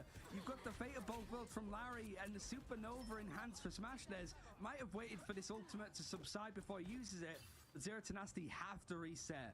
Oh, that was close from Peps. Under 5 meters is where that cart peaked, but Zero Tenacity, they still have 2.5 minutes left to regroup up. We've seen how quickly Ducky has been building these straggling prisons, but Beetle will have theirs first. Harness swapping to that Star-Lord to try and duel the Human Torch in the air. Star-Lord is so good at taking these 1v1s versus other flyers. It's a fantastic pickup, just trying to keep the focus going, and with that being the main damage dealer, while Knuten is adding some supplementary with that hit scan and that Cosmic Cluster, they are getting zoned out a little bit and they can't keep up alone. Smashness trying to create an opening, group walls to split the team in two, but DRP just a little too tanky at this stage. It's really a case of who's going to move first. Visible boundary for Aura Steel is going to be the main thing for Team Peps, but this damage, this output, especially in Strangling Prison, even in the middle of a support strategist ultimate like that, it's not enough to deal with the damage. And now Galactic Legend from Hardest trying to clear and find something, but it's not enough. Zero Tenacity, it's pretty much a lot of numbers on the board. The absolute damage that they're throwing down at Team Peps, it's unrelenting, and they're able to finish out the map. Time to switch things up. And that fight came down to, once again, an incredible strangling prison, setting up for the supernova, and they were able to utilize their strategist ultimates to make sure that SmashNez stayed up and get that focus onto hardest. This is Zero Tenacity in their incredible, just adjustable playstyle. We saw them play a little slower role with that Punisher, the entire strategy being protect the Punisher. This strategy is all about make our way in with just how sustainy we are, and then wombo over and over again with some of the fastest building ultimates in the game, just due to how they play. Ducky and SmashNez were always in sync and were able to just get blow-ups over and over again. 20k damage from SmashNez, and I'd love a stat for the Marvel Rivals devs to just be able to sort of see like the stuff like Terra Cape, how much damage is done off the back of a Terra Cape, that extra like 28% damage boost that it gives, but also Inspire, because Oasis, all they have to do is look up, Inspire SmashNez, and SmashNez is like, all right, and everybody is just eliminated. It's just literal limbo. Magik is living in this zone. That's how much fire is on the ground from SmashNez here. 30-degree weather, a little bit hot for us Brits to deal with, but SmashNez comfortable. And it's his time in the sun so far. Peps have a lot of work to do. I do not appreciate this level of immersion of the Human Torch just spilling into my room, but Team Peps going to attempt to spill onto this first point, bringing out the Ultron like you said. They are committing to some heavy damage. All of their strategies here are quite high up in the damage output, but with no Adam Warlock, they are just going to use this Ultron to try and just give themselves a second aerial. For the meantime, SmashNez playing high up, utilizing the cover. You mentioned how good flyers are. Holy quality. It's because it's a 1080p stream. I'm watching 1080p and streaming 1080p, so it looks absolutely terrible. I thought regionals finished. No. It was last week or the week before was stage 1. Now we're in playoffs. Now it's just see how annoying SmashNez has been, and the Right. woman Now we're in playoffs, her so success here, I'd different. say, from winning just the extra little bit of shields and able to deal with the mitigation when the focus starts to turn onto you. But this is good. You got the Rage of Ultron being used from hardest, and now Larry, Fate of both worlds. It doesn't matter too much that the strategist ultimates are comboed in a certain way, but dealing with these Ducky Strangler prisons is a problem. Regionals aren't finished yet. On both characters, I think nothing can keep Peps alive in these moments. And you look at the screen. Who can deal with this? Everything is pain. Everything is destruction. They've got the point control. Here comes the counter-straggling prison. Karmic Revival, point blank on that point. But no one was even taken down. It was a preemptive measure. In that fight, the only people who went down were Knuten, who cocooned, and Oasis, who cocooned. We're finally seeing Team Peps getting close to taking out Ducky, but it's just not enough. SmashNez literally chases down the Ultron. Hardest is picked off, and SmashNez holding the high ground. This is Zero Tenacity with the zone forcing them right back to the first choke. They're switching over towards the Bucky right now, and Leaf over on the Wolverine. The fastball might be able to hit SmashNez out the sky, but neither the Vanguard's budging. Sonic Seduction available for DRP. And no progression made on the point. Half that time is already gone, and the Sonic Seduction trying to get onto SmashNez. That's a great dive to just avoid the line of sight, and the fate of both worlds for Peps. It's go time for them realistically. You've got the Soul Resurgence being used from Oasis and another Strangling Prison. There's just no answer to it. Again, SmashNez, Supernova. It's an easy combo, and Peps just flat out do not have an answer. They did burn quite a few abilities, but so did Team Peps. 99%. Hello, Squirrel. That's just pain. My face again. My face went supernova again. The zoning is so effective for Zero Tenacity. They did lose Knuten, but they have plenty of time for them to walk back to this fight. They are always staggering. They've still got Invisible Boundary up. This is Team Peps' potential last chance here. Straggling Prison is about to be up. They will very soon have Last Stand. This is where they can try and turn this with Kraken Impact on the board. They have to make the most of this. If Knuten is not careful about where they put this Karmic Revival, then Hardest is about to have an absolute field day. Yeah, it seems that really it's a case of the Strangler Prisons now. Invisible Boundary going to be used. There's a Strangler Prison, and then the combination in hand with Meteor M trying to buy a bit more space, but it was a Kraken's Impact from Hardest. Doesn't really connect onto anybody, so the reset's not going to be coming on through. Even Last Stand used from Leaf, it's not enough. It's him going down, and even if there are people eliminated on the side of Zero Tenacity, Knudsen has the Karma Revival. Just look at this. It's a crazy amount of damage from Human Torch, a character that was first banned so often, might be on the list again when they see this combination start to come together. DRP though has found some space and enough time at least for Leaf. No! The portal was trying to come in the end and people got off the point. It looked like Peps might be able to go for another fight there, Tetcher. But it's a 2-0 for Yeah, they got off the point. DRP tried to buy time, tried to delay, but forced off the point at the last moment. The portal not coming out in time. Literally, if you touch the point a second before, or a couple seconds before overtime starts, then you get that overtime tick and you start going into the yellow bar. But in this case, they were fighting off it for so long to get that pickup that they effectively weren't on the point for too long, allowing the 2-0 victory for Zero Tenacity. They will move on to the bracket, and Peps will make their way down to the lower bracket. Not out yet, but they have an opportunity to make their way into that grand finals. Holy shit. How Zero far along are you? Tenacity looking incredibly I just got strong. my first Ornith up there. Groot in a tight enclosed space? That is horrific. He's been aura He sort of farming this knew the entire win morning. conditions that he needed to play. About to around walk those at roads. him. Like, played in the right spots. You've got Human Torches in the sky, and obviously Groot No, can't you deal with those bitch. all that Don't tell me to much. kneel. So being able to just pick where these engagements are happening, but it's more of the same for Zero Tenacity. The way that they were able to be the top seed from their group is how they're able to influence the draft. And if you could take out stuff like Mantis, the Human Torch was available this time too. That's why it was banned out the first time from Team Peps, because that Inspire Supernova combination alongside Ducky Fern in the Strangling Prison, even the highest output of healing that you can get from these strategist ultimates are not enough to keep people going. And Z10 are feeling confident there. I think Peps gave them a big scare over on domination, but on maps like this, where we've not seen them play, they're clearly very prepared. And I think it's going to be tricky for teams to find an answer for them, most certainly in the draft phase.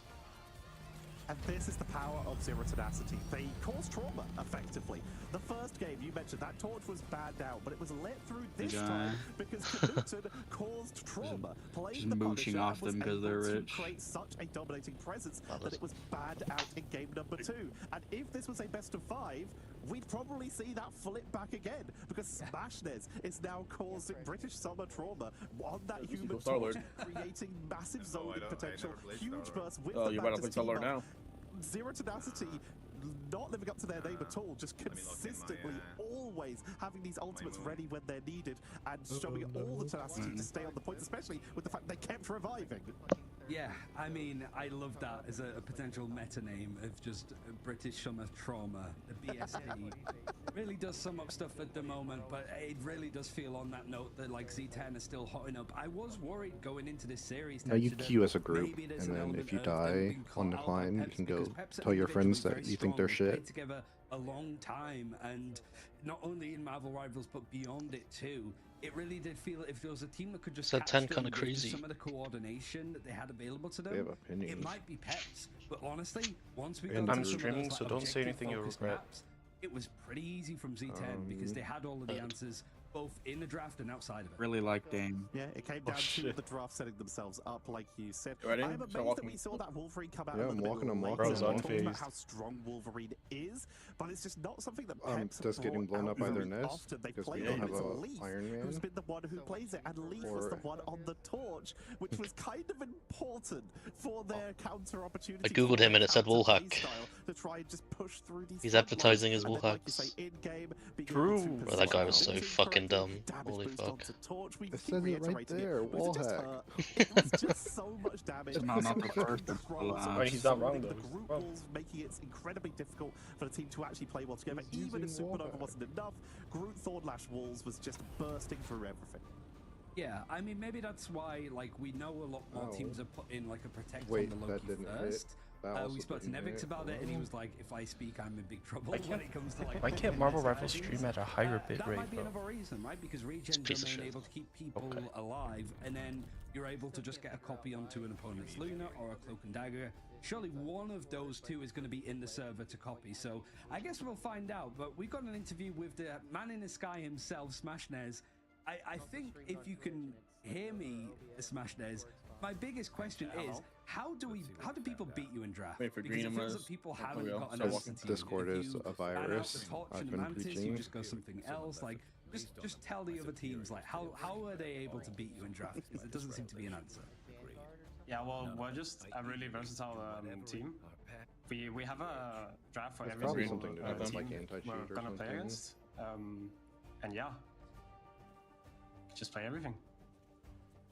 So You have in no game number tanks. 2, you guys had maximum control over the objective, but you ran that Human Torch over the I'm going Star-Lord, to go which for has this been Moon the Knight. more Wait, he's consistent already hit dead. Real and with true triple, worlds. Just play revive everything. meta We have that Mantis seen and we green have from Mantis some and teams, Adam Heals. but we have Good seen it luck. run with the Torch. I'd love your I'll explanation go as to swap. when each one is viable and why, in your Play case, Ultron. you do prefer the You Torch. won't, pussy. You've been eaten by a worm, yeah, Well, I focus. think I Star-Lord give is you guys like a fucking really Ultron, big you guys character. are I not think gonna that get any character's kind of really, really heals. bad. And Torch is really OP. And I happen to be really good on Torch, so... Yes, it was my Alright, first just I'm prefer more playing- ulting this. And also, it's... You get so much more My first control and only over the map death in being the able first to 10 fly minutes of the game permanently. was to the worm. It's really strong. Makes sense. You should send the clip. Or me. Send the Dude, clip. the clip of me and Duck. There's like, so you get like shipwrecks in this game, where like they crash in the sand, and we just like showed up trying to get some shit, and like we almost, like, a worm spawned next to us, and it was the most terrifying shit. We had all our gear on us, and we just had to just leg it. Like, you don't need to reveal too much, but I imagine with a team like Z10 that you guys aren't getting complacent. You want to be the top dogs in. I don't have EMEA, Nitro at anymore, so I least in can't that send the clip. discussion. But what do you focus on, like, other than preparation against other teams? We wanted to make sure we were actually like ready for these few matches. So we took one day off, and then we were back on the grind again, coming up on the drafts, figuring out what we want to play against the different teams. And as you can see, it's working pretty well so far.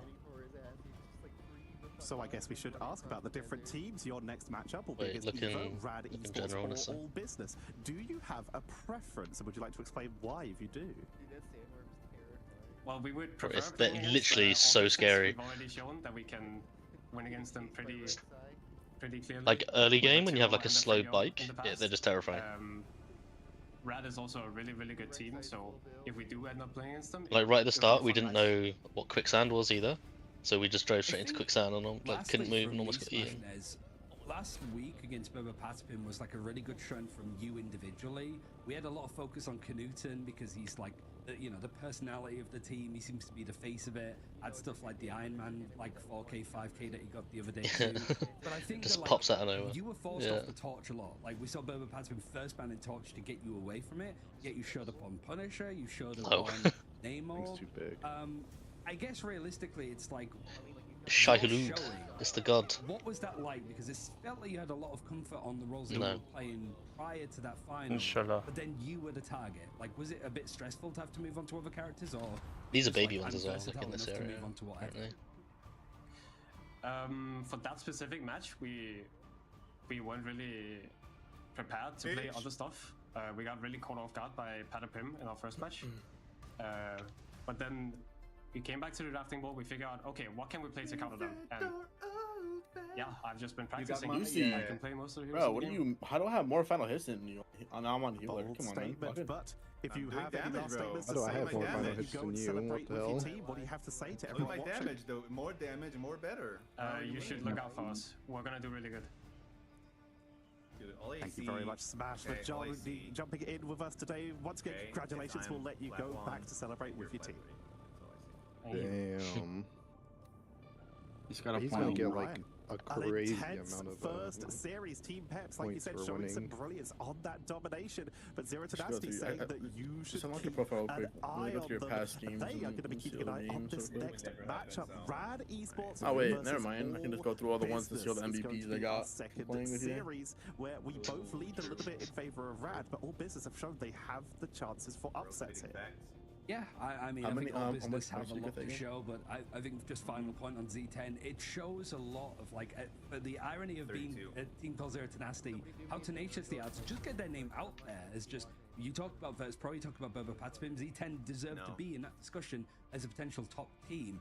But as most of you know by now, if you don't, you've been living under a rock, you have the chance to earn some in-game goodies from watching the Ignite tournament and all of its co-streams across all of the different regions. If you haven't managed to watch 6 hours of streams yet to get the Magik Willa Galacta costume, what's wrong with you? There's been so much good stuff, but you have playoffs happening in EMEA, in Asia, which is happening in the morning, so you could drink it with a cup of coffee or whatever, and then also the likes of like Americas. And then we've got stuff beyond that too, and all of your favorite streamers to be keeping an eye on. So all of the good stuff that you can earn in game from just watching these streams, but just make sure that you've got all of your stuff connected so you can get those goodies in game and then claim them. Is all I would say. Yeah, we talked about Zero Tenacity, you talked about how tenacious they are, and that's about putting in the time. They put in the time to practice. You guys just get to watch. You get to watch some of the best rivals esports around, and you get free stuff for it. What more could you ask? I can tell you what more you could ask. Another game, and we will be coming back with Rad Esports versus All Business after this short break.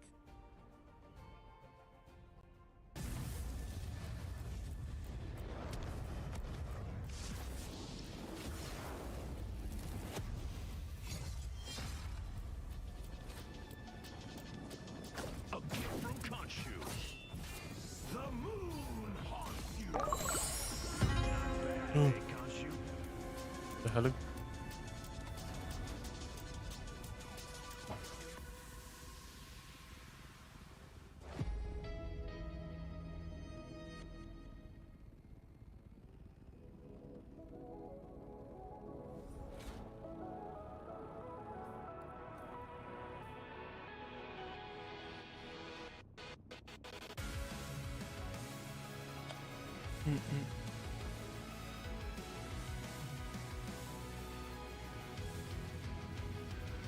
Remember the dusk, the lights gripping tightly, trapping all those fighting souls. But yet, across the world, I see you standing in my way. And remember the time, the place we used to fight, like the sun and moon. And I wonder if ever there was a time that we were friends. The night has fallen, shadows looming, and yes, that time has come for me to seek you out. We are set now for our last reunion. Break the chains, find your way, come find me. Do you remember who you really are? Show me that you are still the only one for me. I'll be waiting for you. Wake up, open your eyes, raising up your fists and smashing through time walls. Before the rifts splinters again, we are rebels till the end. Rise up, open your mind, hold on to your powers. No one can stop us. We are rivals till the end of time. We will flash, no matter where. We will fight, reaching across time and space. 'Cause you are my destiny to the end.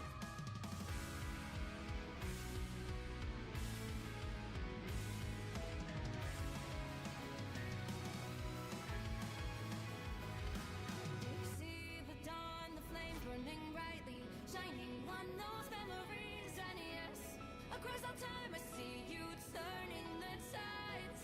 And do you see now our time, our turn? We can still fight like the wind and fire. And wonder no more that now is the only time your heart is mine. Light has fallen, darkness grows, and yes, we fight for our destiny and fate. New days smiling for the past and future. Break those chains, lead the way, fight with me.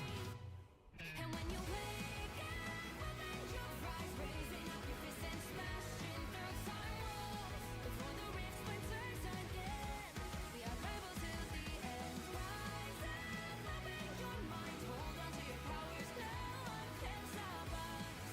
We are rivals again until the end.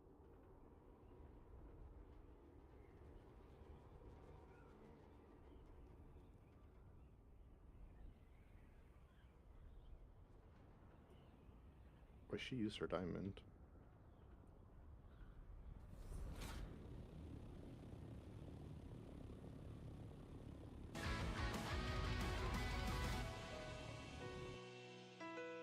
Yep, bye-bye. Lol, lol, lol. Show me that you were still the only one that matters for me. I'll be waiting for you. Waiting, open your hands, holding on to your heart. Look inside you. Can you feel it? The sparks in you. Ready to unleash it all. Wake up, open your eyes, raising the distance, smashing through time walls. Before the rift splinters yet again. We are rivals to the end. And rise up, open your minds, hold on to your powers. No one can stop us. We are rivals till the end of time.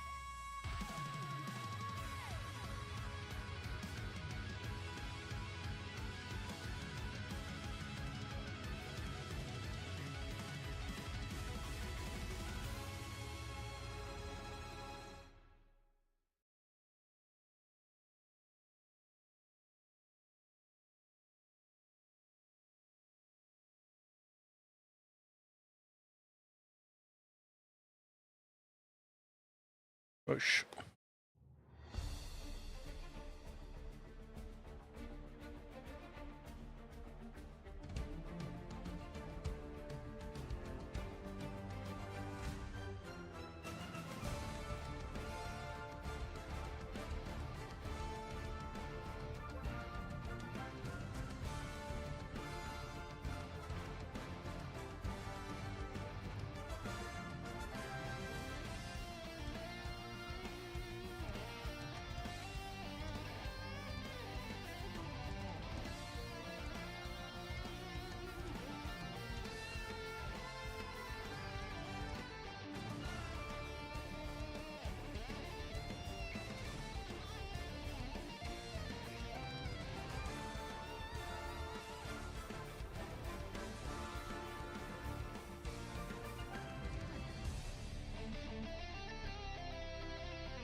Converging from the group stages into playoffs, and as we see Group A and B fight each other for the first time, sparks are definitely flying texture. And now that we're getting into the second, third seeds from each group battling it out, Rad versus All Business might not be as straightforward or set up as people might anticipate. All Business have the pedigree, they have MRC finishes, they have experience, whereas Rad have come in here with also a lot of experience, but they also have the hype behind them, being one of the first teams to beat Virtus Pro, period. That's the end of that sentence, and then a new sentence, but they did lose the run back as Virtus Pro did take us to #1 seed in that Group B. Yeah, and I think for Rad, the other bounce back thing there is like, yeah, it was a final that you lost that was due for seeding, but also it's the fact that they haven't shown as many maps. Like, we've seen them win cleanly 2-0s and then lose the grand final against Virtus Pro 0-3. So it means that statistically, we've seen the least of Rad play in these tournaments so far. Which going into playoffs is only a good thing. You basically get to hide the majority of your strategies, whereas All Business, because they were knocked down to that loser's bracket and had to fight for a qualifying spot, finishing in third place, it essentially meant that they had to show pretty much everything that they had available to them. So for Rad, especially as the first team, even though Virtus Pro beat them handedly on Sunday, I don't think it's going to amount to too much when it comes to their chances of being a top team for EMEA Stage 1. It's going to be coming down to draft in a lot of these cases, as well as we're going to have a look at the rosters. We saw Virtus Pro change around their drafting style in that rematch versus Rad, and that seemed to make a pretty solid difference for them. But Rad, they've shown they have the potential. Melio is one of the most legendary players in the scene right now. They have been around the block, and they are leading this team to come on into this. But we also have some of the most flexibility and some of the most deadly play from the likes of Naga and Rajaro, swapping onto different roles in some cases and having massive hero pools between them. Yeah, and the other side of it as well is that they've got Zestroid sat on the desk, like on the bench even. So a player that has got good pedigree himself, and I mean, we saw from Rad, Fate in an interview saying that Zestroid, it was a matter of time before he shows in one of these actual games. So that feels like it could be a big element of what might define their drafts for them, might give them some key strategies into these bigger games. But when you do have that like duelist lineup, I suppose, of Melio and Naga, it is hard to sort of slot somebody like Zestroid in, because you're removing two very flexible players that, as we just saw there, brought out a little bit of Hawkeye previous. But then, of course, you have this incredible lineup. You have All Business. We have Tuzi, who we have been gushing about for weeks at this point. But they have so much flexibility. Toot to Toot has shown some massive burst and dive potential to create a little bit of pressure onto these backlines. But it is Vanguards where we've been seeing a lot of control from them. Yeah, very flexible Vanguards, but I do think the one thing to highlight with All Business so far is just their focus on one in particular. And of course, it's Mother that we're going to be focusing on. It's basically how often we've seen these teams protecting Emma Frost in a region that is putting a lot more focus on banning out Magneto. It does mean that you have a bit more freedom on that Vanguard, and All Business top in the charts, just a couple ahead of Virtus.pro. Granted, it's done based on like how many times we've seen these teams like play realistically, but it's just a difference between All Business and Rad here, like how much goes on to getting Welshmania over on the Emma Frost to be able to do the damage there. But if he's not got it available, Welshmania will just move over to the likes of Gru, or even mostly to the Captain America, just something that's a little bit more disruption focused.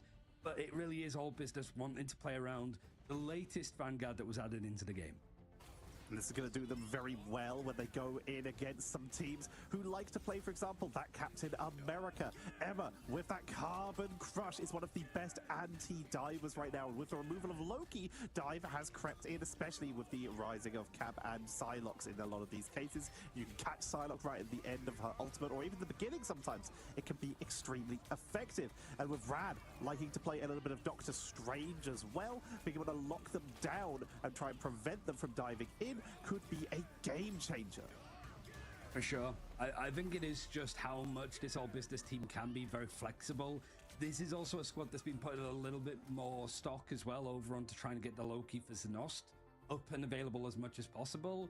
We saw them flirting with that a little bit more towards the end of playoffs, as other teams were really dedicating into that quite hard. So here, I think for Rad, they had this very set standard way of formulaic almost of how they wanted to approach the draft, with just banning out 3 strategists in a row a little bit later on. But seeing as that didn't work against Virtus.pro all that much, I am curious to see if that's going to change any more realistically, or whether Rad are comfortable enough to stick to their guns. Speaking of guns in this case, though, More there like is medium something that graphics, we yeah. need Rad to not do, as it has been proved to not work, and that is target ban Tuzi. We saw it happen Pisses last me off week, how much where input someone delay I was have, like, to be okay, honest. we've only seen them play Punisher, Psylocke, Torch, Punisher. What if we just banned everything and just see what happens? The answer is you lose to Hela and you lose to Iron Man. Those are the solutions when that happens. Yeah. So focusing onto Vanguard or strategist bans in this advanced draft phase will probably be where we see the return to for Rad. Yeah, I mean, 12 bans for Psylocke is what I just checked against Tuzi is quite a lot. I actually just want to see the list real quick to see if there's any others. Not really, surprisingly. I guess Torch 4 times, but other stuff is just the typical like Magneto, Luna, Loki. But it's the fact that out of all of those characters, Tuzi's at the top with people banning out the Psylocke against him. So it makes sense, but now you know how flexible he is, but also how much these characters can be enabled by the damage boost from Terror Cape and Inspire, and from the aura from Storm, or various ultimates. What on earth can you do? We saw just how much it was difficulty for Peps to shut down Smashnez. Now it's a case of Tuzi up against the likes of Melio and Naga to an extent. Who's going to have the freedom to go on and do the damage? We will be finding out as we are heading to Hell's Heaven for the second time for our first matchup. And it is going to be these early bad stages. Magneto already being hovered for All Business, and it looks like Rad going to be sticking the same. Magneto and Loki have been Good the bans. dominant characters in a lot of the ban phase. You mentioned how Emma has been banned a fair amount as well. Must save. Protected a fair amount, and we're immediately seeing Rad leading into that to try I and sign it for do- themselves first. Like we said, This is probably a Mother's DPS, but then on they'll one side probably at least. save Emma. Rad wanted to sort of up those numbers, but they're deliberating, using as much time Kinda as what they're possible. It's probably the gonna right thing do, to I would You don't wanna assume. rush a decision. You know that if you do leave that space open to pick up a Loki, that Or it could be a the Emma Frost band strategist. will just come out Torch. here.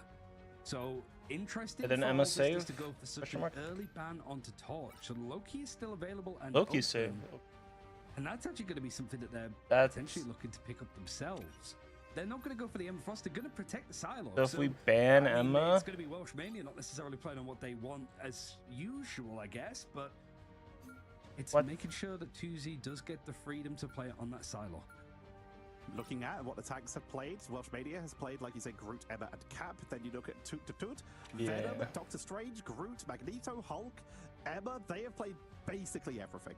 So they do have flexibility, and we are seeing a couple other teams slowly deprioritize some of these vanguards. Zero Tenacity, for example. They deprioritized vanguards in the draft phase, got very hard target ban, and then swapped over to Groot and the Hulk in order to just absolutely blow everyone up immediately with massive wombo combos. So potentially we might see all business lean in a little bit that way as they lose the Emma as well, but they're gonna get that Captain America as well, so they're still getting pickups for Welsh Mania.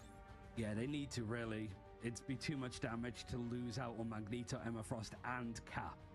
But here it means that you can maybe do some more damage to the strategist backline potentially if you're Rad. I mean, what's available still? Like Luna's still on the board. Loki, you haven't banned out just yet. You're gonna go for the Luna. Yeah.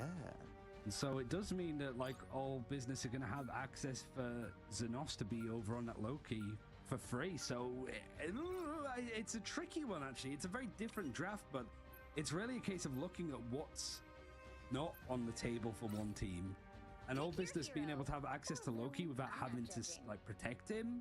they're just heavily might be something relying that's on free this that could dive cause a to lot of work, damage to but Rad you if have they're not careful. Emma. I love what Rad did here, though. Of course, you mentioned that Loki's going to be very hard to deal with, but they did. I mean, this is good to counter dive as well. They banned away Close that Emma, and this. they banned away the Magneto. Where does the tank priority fall from there? You're looking at Groot, you're looking at Doctor Strange as the next two, and then below that, you're going to start to get into your Hulks, into your stuff like that. Captain America's, of course, getting prioritized, but the Groot is the one that can be the most game-changing. How do you deal with Groot? You pick them up with a Winter Soldier, with Bionic Hook. You can try and pull them away and, of course, percentage damage them with Wolverine, but both of those are situational. The one consistent one who is still going to work in most compositions is Punisher. Having massive rate of fire, solid damage output to clean out those walls is going to give you a lot of a counter turnaround. So Rad protecting that for Melio means that they have the versatility to try and deal with the Groot if it comes out. 2Z is on that Psylocke as we're seeing. Not to put too much pressure on him, but if you're going to protect it, you got to have the follow through. Like we sort of mentioned, it's a big target ban for opponents. So all business feel that that's the thing that could turn the tides, give them a better finish than they had in groups. But you also seen on the other side from Naga as well, the animal name still showing for the majority of the team. But we do see a little bit of a turnaround as it's going to be a Strange and Frost front line for Rad. Making their way in. Doctor Strange, Emma Frost, trying What is to that, set up turret? Familiar with a culling turret. It's going to be cleaned out quickly with Slowpoke. Going to be trying to go for the counter pickup on their own Doctor Strange, but Welsh Mania onto one of their favorites. You saw them sail across your screen there. The Captain America and the Psylocke on the flank, but the Psylocke back to spawn as Melio with the adjudication takes them down and sends Doozy back to spawn. I'm not gonna lie, Rad Just just as the regen one domain draft. was used and a little bit more. I think we even saw just more healing coming out and resources from Cloak and Dagger, but it's not enough as Rad are not going to give up any space here. They're going to keep these resets going. And then this is perfect farm up in the end for Melio. 70-80% over on his ultimate already. And all business didn't even get a whiff of the point, it felt like. So far, Rad in full control, and they are still playing extremely far forward, forcing a wraparound from all business to try and make their way in via the low ground rotation due to how much positioning Rad had. But Rad, they just play back, they kite, they're going to set themselves up. Why do we on just the keep high ground as turning the objective starts to reposition in the middle of the forcing them to get point? a quick cancel onto the culling turret. They're adjusting positioning so quickly, making it very hard for all business to get into the commitment here. But here comes the eternal bond from Znos with the clone and Slowpoke with final judgment melts through Melio, who had their own ultimate up as well, meaning it is completely lost. They sort of got a mischief copy over, but there's still some fight in here for Winnable. Rad. Even seeing a dance of the butterflies used from Naga, so if this Whoa, is whoa, an whoa, whoa. over-dedication from Rad and they're not able to take the point, this could be a nightmare. Toot the Toot was the main entrance way of finding that objective Good over stall. from all business. With the Maelstrom, uses it again to close out the fight. You sort of look 3 ultimates dedicated from Rad in that engagement. And 2Z so far, 4-1. Not a lot of damage, but all of that focus of the damage that we're seeing, that 2K, is going to be on bringing people down to 0 HP. Rotation coming around Melio. Trying to find an opening, find the gap, trying to focus onto that culling turret, which they will be able to take down. It takes a lot of damage. Melio actually getting caught out here. Will get picked up, meaning Rad are incredibly staggered and all business taking the opportunity. Eye of Agamotto into the backline. Dark Force teleport will not come out in time, and Fate of both worlds has to be dropped before Melio's even here. It's an incredibly staggered push from Rad, but they're making the most of it. Taking out Slowpo. Melio is arriving via zipline to reinforce the team as we're seeing all business getting forced off the point, but everyone else is retreating. 2-2 getting sniped. I mean, Rad just outdrafted them, unfortunately. This is where it went wrong for all business last time. Disengaging isn't too easy when you've got the chase happening here. And 2-2, I don't know if the portal was used, if he has it available, because yeah, he's going to go for the portal play now. Means that he won't have it right at the end if it goes to 99%. But up on the high ground to play from, you do have that freedom charge and the dance of the butterflies. And the Eye of Agamotto is going to be used preemptively. It connects onto Fall from all business as they That was a try good to be the ones eye on to the like stall. aggressive. It really turned around and Rad were prepared for it. Nice and easy for them. Naga just backing out, disengaging, trying to clear some of the clones that are appearing from the low key. And trying to get these resets in. Rajaro's now the one that's getting these Maelstrom kicks. And all business now down on numbers. The portal play a complete failure in their eyes. And Rad's 8.1. Rad with the hold there. The portal play came out, but Eye of Agamotto, while it didn't find any eliminations thanks to the regen domain, kept the strategists from healing, and that allows everyone in that low ground to just to take what is essentially a 6v4. A fight that Rad were able to take, unsurprisingly, with no healing being available on the other side, and they were able to keep control, take the point, and they are now 1-0 up in this first map, with Naga still having Dance of the Butterfly. Really did feel like so much focus went on to just getting 2Z over towards that Psylocke. You're looking at some of the just flat out healing that Fate has been able to do. 16k on Cloak and Dagger. Feels that it's just been the common talking point, or a broken record going over it, but we're still not seeing many teams put too much focus on it flat out just in the drafts. It's such a key element, and when you have the Lunar Snow and a Cloak and Dagger, that is 2 big ultimates to rely on to keep you alive in these big engagements. Zenost, he's able to copy them if he gets that God of Mischief. How else are they able? Oh my god, Susie's taken out instantly. The portal rollout, Dance of the Butterfly, within the first 10 seconds of the match. Slowpo is taken down, and Naga chasing onto Welsh Mania. And Rad, they burn an ultimate, but they get defensive position again, which is where they prefer to be. They have Melio, they have Culling Turret. They want to try and make sure that they have a safe place to be, because otherwise Welsh Mania is going to harangue them all the way to the point. So they'd much rather make sure that they are set up first. Yeah. He's got Psylocke for Naga, he's got the Luna with the Idol Aura on top of him. He's able to go for these engagements and healing, but it's most important is that both those characters were not involved in the draft at all for all business. It wasn't the focus. Now Final Judgment's going to come out on both sides. Welsh Mania does find that first pick over onto Naga, and that just out-sustain the regeneration domain, keeping people topped up. It is enough for all business to take a good, clean fight here. They don't want to use any more ults if they can help it, and Zenost actually goes for the God of Mischief. He connects, but he gets taken out by Trust Me. It's all the dedication for all business. It seemed that they were going to get the point for free there, but 2 other ultimates used in that time section free, actually, as Welsh Mania used the Freedom Charge. It looked like they were able to just get off the back of it with the Final Judgment, but Rad do a good job of forcing out a lot more. Rad are able to force out a lot of the abilities. They very nearly even took down Slopo, who took the 1v1 fight, like you mentioned, thanks to that regeneration domain of Xenos, but they very nearly ran them down. Slopo used a mid-fight culling turret for the health boost, using that turret as essentially a shield of their own. It's very difficult to pull off, because sometimes you can just get wrapped around, immediately blown up, or hit by AoE from something like a Strange, but they did take the fight. Rajaro now with Ayamoto at the ready, but they're very outnumbered, as Tuzi is in the backline with the Captain America, causing an absolute mischief. Welshmania will get taken down thanks to the Emma with the Carbon Crush, but already Rad's push has been slowed down to a crawl as they retreat to spawn. I guess that's a good thing for Welshmania, is if he can just almost bait out the Carbon Crushes, even if he goes down, it means that it's not going on to Tuzi. And Tuzi has the freedom to build up more of these Dance of the Butterflies. Rad not fully disengaging in this fight. Now it's more just time being bought. It's going to focus out a little bit more regeneration domain just on top with that final judgment. And Welshmania is cleaning up house. A really good fight, but I was a bit worried from Rad there. It didn't feel that that was a complete clean engage, that there were still people rotating in to get back into the fight. And now All Business have Tuzi set up with a Dance of the Butterflies and there's a God of Mischief just in case things go wrong. The cousins of Pokey and Polly diving the backline with Captain America and Psylocke has been a composition that many teams utilize, from Patapim being the ones who seem to have popularized it, if maybe not created it. But All Business using it to incredible effect here.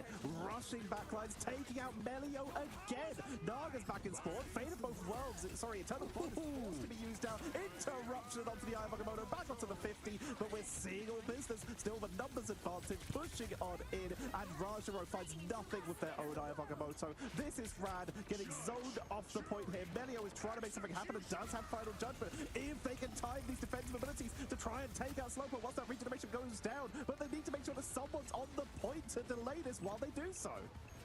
It's just too much to deal That with. was Rad Slowpoke's losing putting out this. a chunk of damage with these final judgments of Welshmania and Tuzi like hunting dogs, just finding out those last survivors.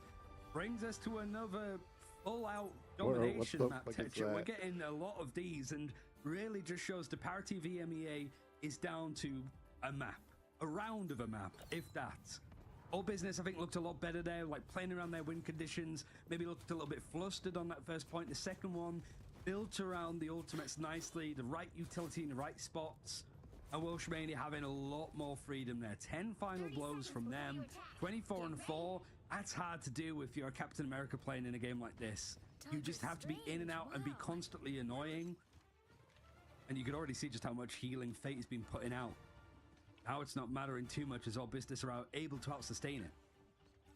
And Tuzi's right behind them, being able to just dash on in. Also, with 10 final hits, these two are playing this backline dive style to just find anyone who's not grouped up and punish them. And this is why Loki is really good. The ability to try and protect you when you are rushed onto from behind, and it's what we've seen All Business utilize to great effect. Xenos has allowed Slowpoke so much freedom, and so far, no compositional adjustments as we see another portal engage, this time from All Business with a culling turret. Diamond Form has to be used as everyone from Rad is going to retreat, and this time they might get away with this final judgment. Gonna be burned to try and commit to this, getting Slowpoke as they force their way through, forcing them back into spawn, and now making their way towards the point.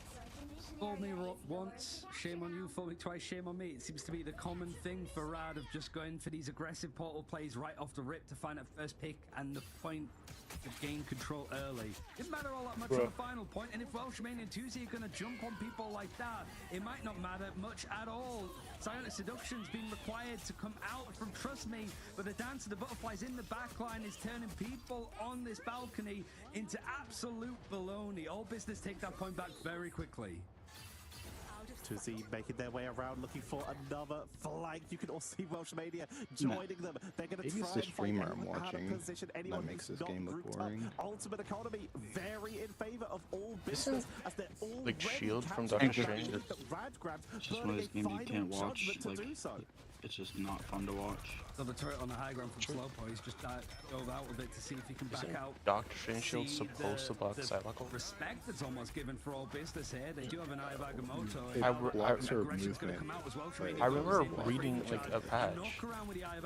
Yeah, it's deployable, so stuff like Namor squids. Yeah, but it also was shields.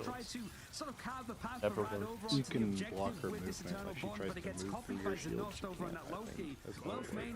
But she can still hit people through it. It's just like the actual ult itself, where she's moving, you can't pass through the shield, I think. The whole thing is going to flop down now that there's no healing and no support. And this first point, this final point, Tetcher, is back and forth. 52% to 22. Rad with the adjustment. Naga bringing out the Wolverine. They see how this Psylocke and this Captain America Apparently is there's causing guns issues, in Death and they see Stranding Doctor where Strange you can holding shoot the things, front line. but How do like you from deal what with I've these issues? seen You stop of this them guy moving. playing it, I've Wolverine never seen him fell shoot to a single hold gun. people in place and to try and isolate Doctor Strange. If they're going to be the main front line, if there's only one front line, because Cap is trying to deal with the back line, then you might as well take advantage of it and try to pick them off. Melia retreating as well. Mania is chasing them onto the point. Slowpoke trying to get an early pick up with this final judgment as Rajaro is Why you no start? I'm just going to flip this again. It's such a strong strategy, and even though the adjustments I like from Rad, just having a Wolverine to dive on people, especially Rajaro, trust me, to stop shields means that there's more space for Melio to go in with the final judgment. But it might be just a good principled idea. The execution might be a little bit harder than just discussing it. Nice. A Dance the Butterfly is available for 2Z. Looking at the backline, Kruk 60% on the invisible boundary. Fate is very close to a Fate of both worlds. You have to be almost a business, and with Melio immediately saying, yep, that's the perfect opportunity, pulling the trigger. Final judgments, again, it's a big cooldown to burn, but they know that they are able to take advantage. Now, they still have that last stand, they still have silent seduction, but all business rushing on in. Here comes that freedom charge. What an extra bonus help for the rest of the team. Down to the butterfly onto the point from Tuzi. Cleans out Melio once again. It's the backline, getting absolutely massacred. 92% versus 82%. It's all business. Reclaim the point of Rad. They've got a portal now if they have it. Is there going to be enough time for a contest? Yeah, Melio has to switch over towards the Strange. The portal play is going to come out in a second. It's pretty tight on time. I don't think it's going to be possible. Just waits a bit long. I don't know if there was a disrupt that came in as well from 2. Just stop that actual progression sleeping with one happening. side That on, puts one us right side to the off end. his peak. And all business. No, you just poke one actually and are one able leg to out of take it. that first map against Rad. It's been complete free fall since that finals for Rad. And they've lost their 4th map in a row. Actually, on your left. Welsh Mania, one of On your our left. many incredible NBA Captain America players. Salutes in They chat should for not the have won captain, that. as they did insane 13k damage, Don't have to which play is no a more little bit because I'm more playing than Hulk Naga to play a is good on character. Julius for the majority, and also more than we saw, just a little bit less, sorry, than we saw from Melio on the Punisher for the majority of that game. We saw some great duels between the Punisher, Slowpoke being able to turn this round, but it's when they started bringing out that Captain and Psylocke, getting used to it after that first round, that we saw Team Rad losing members on the need to way cut to my hair today, objectives, I and think. that's when all business were able to hold the point for longer periods of time because they forced more regroups. No, I cut my own That's hair. pretty much it, down to a T. It was that first Huh? fight That we just saw motherfucker. then that really enabled Rad I've to been cutting my snowball own hair the since first point 2017. over Rope as a bowl on his head. all Yeah, business. no, I just put a As you 2 correctly guard sort and of point shaved my out, fucking Tetcher, like head. I felt that bro. they really got their stuff together, that they knew exactly what they wanted to be The ball doing. play is Team fights, crazy. coordination, a lot stronger, It's my approach to and a very different approach. Even just looking I at think, the draft you again, should do you've the got monk the likes bit. of Torch being second band out on the side of all business. You've got them Shave like the protecting like a Psylocke the first, top then and leave Cap, the hair all so around the side in a playing circle. Fine, neither I'll shit would play go of them crazy. very like Vanguard line of Emma Frost or Magneto. The Then fryer you can just see fit. exactly Oh. how Watchmen has the freedom to just be I'm an not gonna solo absolute the tank. harasser over on the Captain America, especially and on Timbuktu attack. having enough shields to just Yeah, they're keep just gonna people get rolled by over in the when you're front going and up wonder what against, like, happened. final judgments from Melio. 30% accuracy. Very nicely done, 2-2. Like you said, they are this team all business. They actually swap. I don't get between how the all dive character business won. depending on which one they need, and that just is. Bro, such every time I a looked at my screen, they was testament to just how good these getting Vanguards fucked, are. so I mean, If it's a Venom, you want to They got out drafted by Red and they also lost. Magneto, I don't know. so Welsh Mania, but if it's Cap, it's all about Welsh Mania. Red being able to lost, run even though into they that outdrafted them. backline, and just being able to adjust like that gives them so much freedom. And you mentioned it way earlier in the fight. This low-key There is no way to put a price on how much value that got them. Yeah. And Oh when my it's God, not she something that you have to knows. worry about at all as a protect, or it just made it free for Zenost. And like we sort of mentioned in the pre-show, this is a team that has been doing a couple of instances of first picking the Loki, first protecting it instead of the Psylocke. So really, if you're Rad, you should have seen that coming a bit more, I think. And that could cost you potentially if you kept letting that go for the next couple of maps. They attempted to just play a style that can just try and focus down the lanterns, but with the protection that was offered from that Doctor Strange, again, a huge shout out to Toot, who all that pressure was on their back to just try and stand in front of Slowpo in particular, and in front of Zenos to keep that Sephiroth barrier up, to try and protect the lanterns so that they could get their own final judgments off. Will lessons be learned, or are they just going to commit and adjust the play style? We're going to be heading into map number 2 in just a moment. Don't go anywhere. We'll be right back.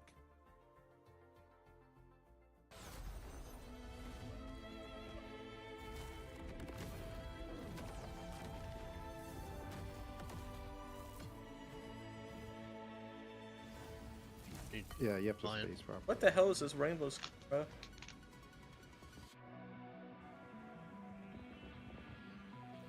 Yeah, that guy's so scared. He saw me and immediately took 10 steps backwards. It is another Still Cape wanna be Thor careful skin. there. I mean, it does look pretty cool, to be fair. Like, Nah, that was kind of whack. No capes. I got scared. I ulted them. Was that Rainbow Road from Mario Kart? Fire.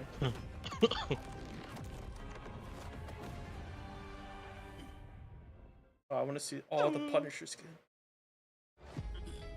Oh yeah, I should. But that's put just that. default Punisher. The fuck? Yeah. Bro, it looks exactly from the the same with the sleeves No, rolled no, up. no, that right? shit's fire, bro. Trust. Yeah, but it looks exactly the same. No, that shit's. It's from the show. I'm pretty sure. gonna buy it so you could pick up M. What? Another one by me again. I'll send it to you. Just don't worry. Oh no, they went thing. I'll make sure Focus does all the. Oh my god, Invis is actually crazy. I love her.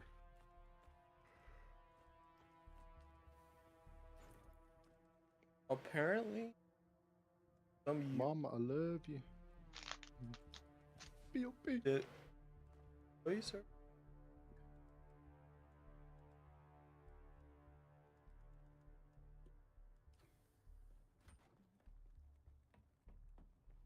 Leaked. What the characters are gonna be, I'm pretty sure I know. and I have never seen someone get so in trouble before. Like this guy got banned from the Discord. Marvel Rivals. What are they then, Doc? This is crazy. I mean, like I don't even have that information.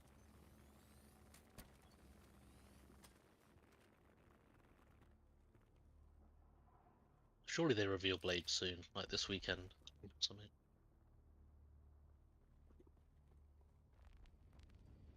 Apparently it's Phoenix. Yeah, I've heard that. But they like the person that leaked it is. What they doing, bro?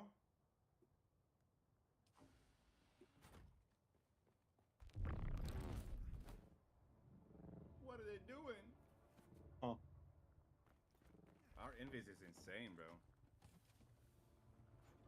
Yeah, I wish my pun was You- as good. This Have you ever person. played Heather in these lobbies? Oh my god. It's literally unfair. This Right, well, we're not all brusky, okay? No, I played it yesterday. Oh my lord. We're not gonna play hella. This person in a leaked flat it. lobby. Because they literally all just long strafe constantly, so you just dink them in the head. Reconfirming the new hero didn't do that. events and more. And this will be the first time you're seeing sort of 4 Marvel rivals. Like Let's this. open the scoreboard. Huh. Wait. Look at You look your my tank. stream. Look at your other Wait. DPS. Yeah? Fucking- Shitter. If you die, you're gay. I'm just W into their spawn right now. What do you mean? I'm watching. Where creators will get to showcase. Like, he is not supposed to have, like, we don't have this information. He somehow got it. So. Cool. Yeah, they're gonna now announce he's kind of this like. weekend, no? Or he's getting nuked. He's like actually like, you know, Armad. in trouble. Really big trouble. Also, he broke NDA, right? So he's probably gonna get legal Uh, repercussions. I don't think he's an actual partnered content. Marvel though. Somehow got it. Well, somebody had to leak it. They're gonna pull him into the Chinese interrogation room. And Oh say, shit. Where did you get this information?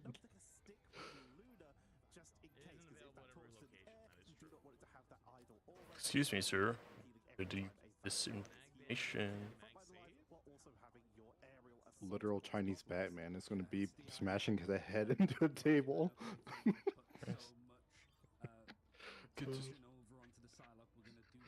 Where are the other drugs going?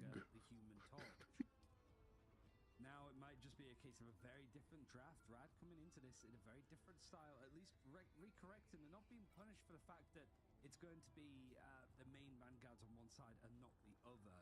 But this, the end of this draft, I do think, Tetra, is going to be pretty interesting because there's still a lot on the board, and like Loki, for example, still available on both sides. And Magneto, we've just talked about it, and they're both still here. All business. I know. Protect either of them, and Rad have He could have gotten that information. Rad, realizing that Slowpoke actually put a little bit too much pressure on them here, There's quite literally nowhere. which immediately means Welsh Mania is going to get their hands on that Captain America while taking it away for Rad. Having the ability for Cap to just rush in and cause distractions gives that torch a little bit less pressure because everyone's busy with the angry man from Wales/Brooklyn. I mean, I think the Loki here is a good one. There were certainly a lot of moments where even just the regeneration domain kept people alive in fights where final judgments were used. You don't need to worry about the final judgment on the side of all business anymore, so slow. If Luna ult, if I catch her in my ult, we can probably kill her first. Emma Frost being able to be protected. GG. No. I'm not catching shit, go. Wait, go in skills quick focus. I'm trying to see something. If you then press C and Z until you get to Gunner, so just press C. What'd you say? Bro stole my Go back. MVP. Wow. Go back. MVP, dude. You know what this means? So you see like the tabs in the top left? Like just tab across. You want to try and find the Gunner one. I think it's the far left one. Trooper. Yeah, see they were unlocked for me, like really early games. I don't. Maybe you need to speak to someone. Because like the one on the right is the grappling hook, and it's like the best thing ever. Yeah. So. Bro, how does their Hulk have less than 2,000 damage? What the fuck? This other guy has 3k. And you saw the Star fucking Moonknight, Scarlet Witch, and Star Lord. Fuck. Damn. Up until now, very straightforward with how they've approached drafts, but day one of playoffs showing that they've got a lot more to offer, and All Business has certainly taken them on an interesting road, less traveled with how they want to approach things now. Here, Rad attacking first on their map choice of Halls of Dajalia. Trust me, over on that Venom means that Rajaro is going to be on the Emma Frost. He's immediately forced back by that nuisance that is Welsh Mania on the Captain America. Tuzi is already sneaking around, looking for anyone on that back line. They can get a quick blow up. This could be their trigger, but we already mentioned it. Rad just going for overwhelming push power. Are already nearly at the point, forcing Tuzi to commit quite a bit further. Has to get that Iron Bulwark to make sure that they can stay sustained in this fight. Focus down, forced to back up. Soldier's Fist from Slowpoke to also retreat as they are just getting overwhelmed. Finally, Crook goes down, and that will slow down Rad for a bit.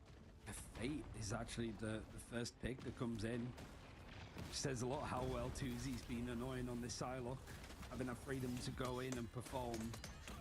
And really now it's a case of like, having the support ultimates, maybe even potentially both of them in this fight. Oh my god, they're just taking chunks out of each other, just to hold and left click going for this engagement.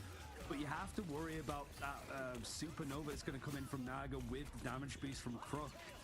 And it's whether or not Zenosti's got the Cloak and Dagger ultimate, Eternal Bond to keep people alive and fighting. And look how aggressive it is to just allow All Business to keep up that pressure. You can see Rad scrambling to get back, and the Rage of Ultron is actually going to send them forward. There with a supernova, there's the overwhelm, there's the overflow, and trust me, dashing in forces out the other strategist ultimate with a Fate of Both Worlds.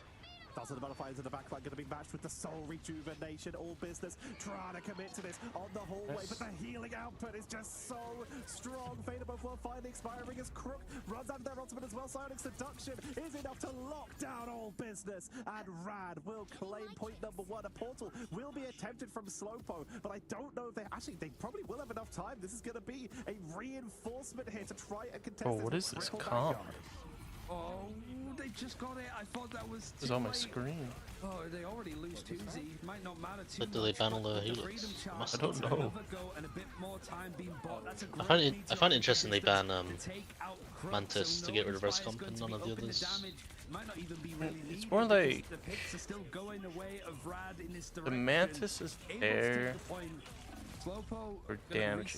Go on to something else that wasn't the Doctor Strange, so no portal I think it's for now, but at least a damage little boost. bit more time ball. 20? Rad now making their No, way it was like 50 up. or Loki something. clones starting to be set up on top of that card just to make sure that they have the firing squad. Get the maximum healing output, maximum damage. Is it because like Adam Star-Lord are only going to get played in res comp, whereas Mantis can play in other comps maybe? I don't know. Probably. Rate here, but that extra sustain is going to be huge. When you can damage boost the Venom, you can damage boost everybody essentially. Is on the back line. Rage of Ultron being burnt quite early from Melio as the team is very split here. Welsh Mania trying to harass the backline. And I guess also because you're not going to be seeing your Venom or your other characters throw the leak on them. Wait, I didn't see the Ultron. Yeah, I quite like this comp actually. Trust me, on the Venom is a smart move because you're playing chicken almost. You know that there's no Emma Frost available for Like this torch is just going to be Thanos. And then you're essentially sent to 2Z, like swap over to Wolverine, which I don't think we've seen all that much of him play or Slowpo pick at all. So there's not much like tank busting ability to put this pressure over onto Trust Me. He has a lot of freedom and he's good enough to be able to swing in now with the drone, with the Ultron. It means that it's just consistent. Supernova going to be used now to just keep these defenders off the objective. And the Cloak and Dagger ultimate mixed in, I think, with the Fate of Both Worlds on the other side, copied from Fate. It's just not enough. All Business can't keep a hold of it.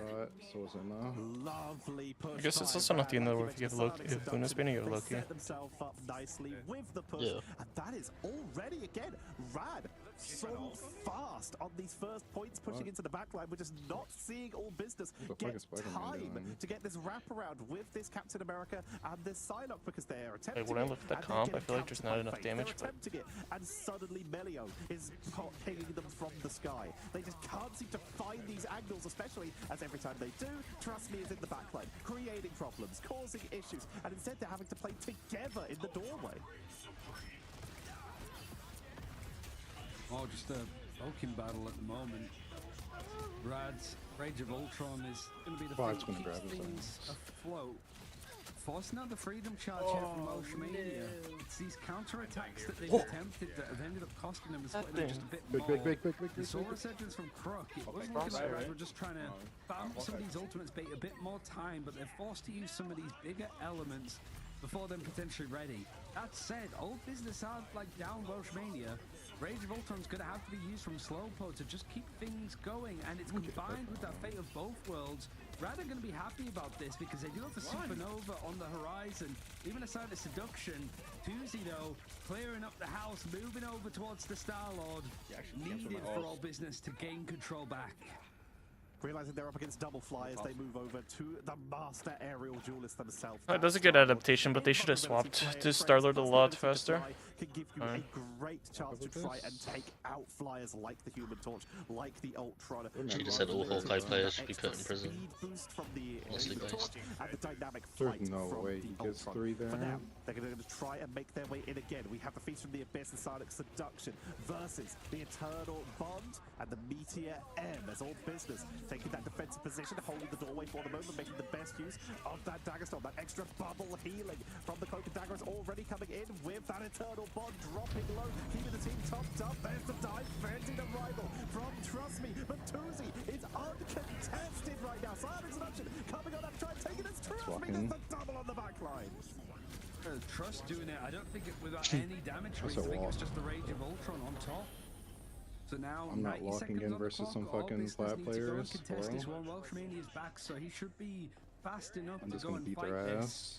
Free. Meteor M for 2-2. Yeah, I'm showing off for the gamer girl. To take out Croak before he uses the Soul Resurgence. Is that going to be the main target? Hard to know. Can't crush over in Welshmania, but he's got enough to keep him going, at least for the time being. Even with all the CCs, he gets sedated. There's the Meteor M going up onto the high ground, looking to see if he can get stuff around the regeneration domain. He can't. It keeps people going, and Naga is just cleaning up house over on this Human Torch. It's good enough. 1 minute and 3 seconds on the clock for Rad. In all business, it was looking like a disaster to begin with. I think they did a good job to slow things down towards the end. I've grabbed him like 2 times. Very nicely done. Like you said, they slowed it down. They burned for a lot of the time, but Rad had so much speed in those earlier parts of the map. It was potentially a little bit late for all business for their adjustments. Bringing out that Star-Lord for the interior fight was a stroke of genius, but it was just a little bit too late. But again, they've moved off of the Psylocke now, realizing that Fate is just kind of countering them at this point. These regeneration domains have been on point so far. It's the risk of just leaving it out. I mean, you saw how much success all business had with it when they had the Loki available to them last time. Now they're on the receiving end of it.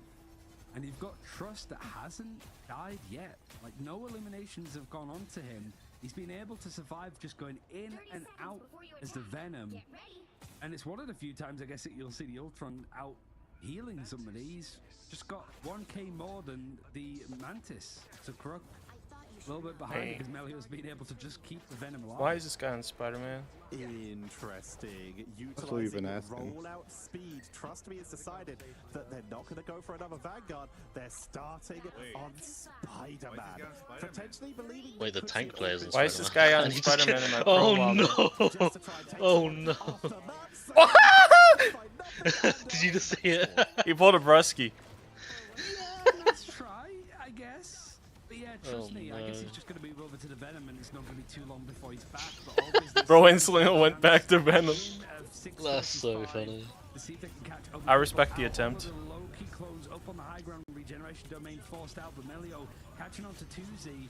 He's going to be brought back pretty early because now you do see that Guardian's triple strategist comp coming out a little bit more. It might not matter though if Naga's just able to sit on top of where these cocoons are coming from. Doesn't matter how much soul perseverance you have, you can't. Wait, he's animation canceling his shots. Pushing through, they force them right back to spawn. Like you mentioned, Trust Me, trying for an ambitious rollout. They did just swap immediately back to the Venom to make sure they could rejoin their team on the Vanguard. I'm wondering if that, like, dropping off the edge was intentional just so they could get back to the fight. Lisana Gaib. On a first duelist here. Yeah. Interesting to think about, but for now, Slowpoke has moved over to a Wolverine to try and deal with that Venom. Are you going to have any combos to fastball though? Because it feels like that's the thing that really is hard for teams to deal with at the moment. But now you've got both of these like duelists forced onto picks that they probably She's like, when the going gets tough, quit. That's what she said. A bit more of a struggle so far here, but combos nicely with Slowpoke. He's able to get the catch. Rage of Ultron's good to be used. Trust me, slowed down and frozen still is going to be able to fight in this engagement. Is a God of Mischief forced to bring out the fate of both worlds. The barrage is good enough. It's great to farm up this galactic legend. But Tuzi sat here thinking, more for us. Hold on to this because we managed to get this point seemingly for free.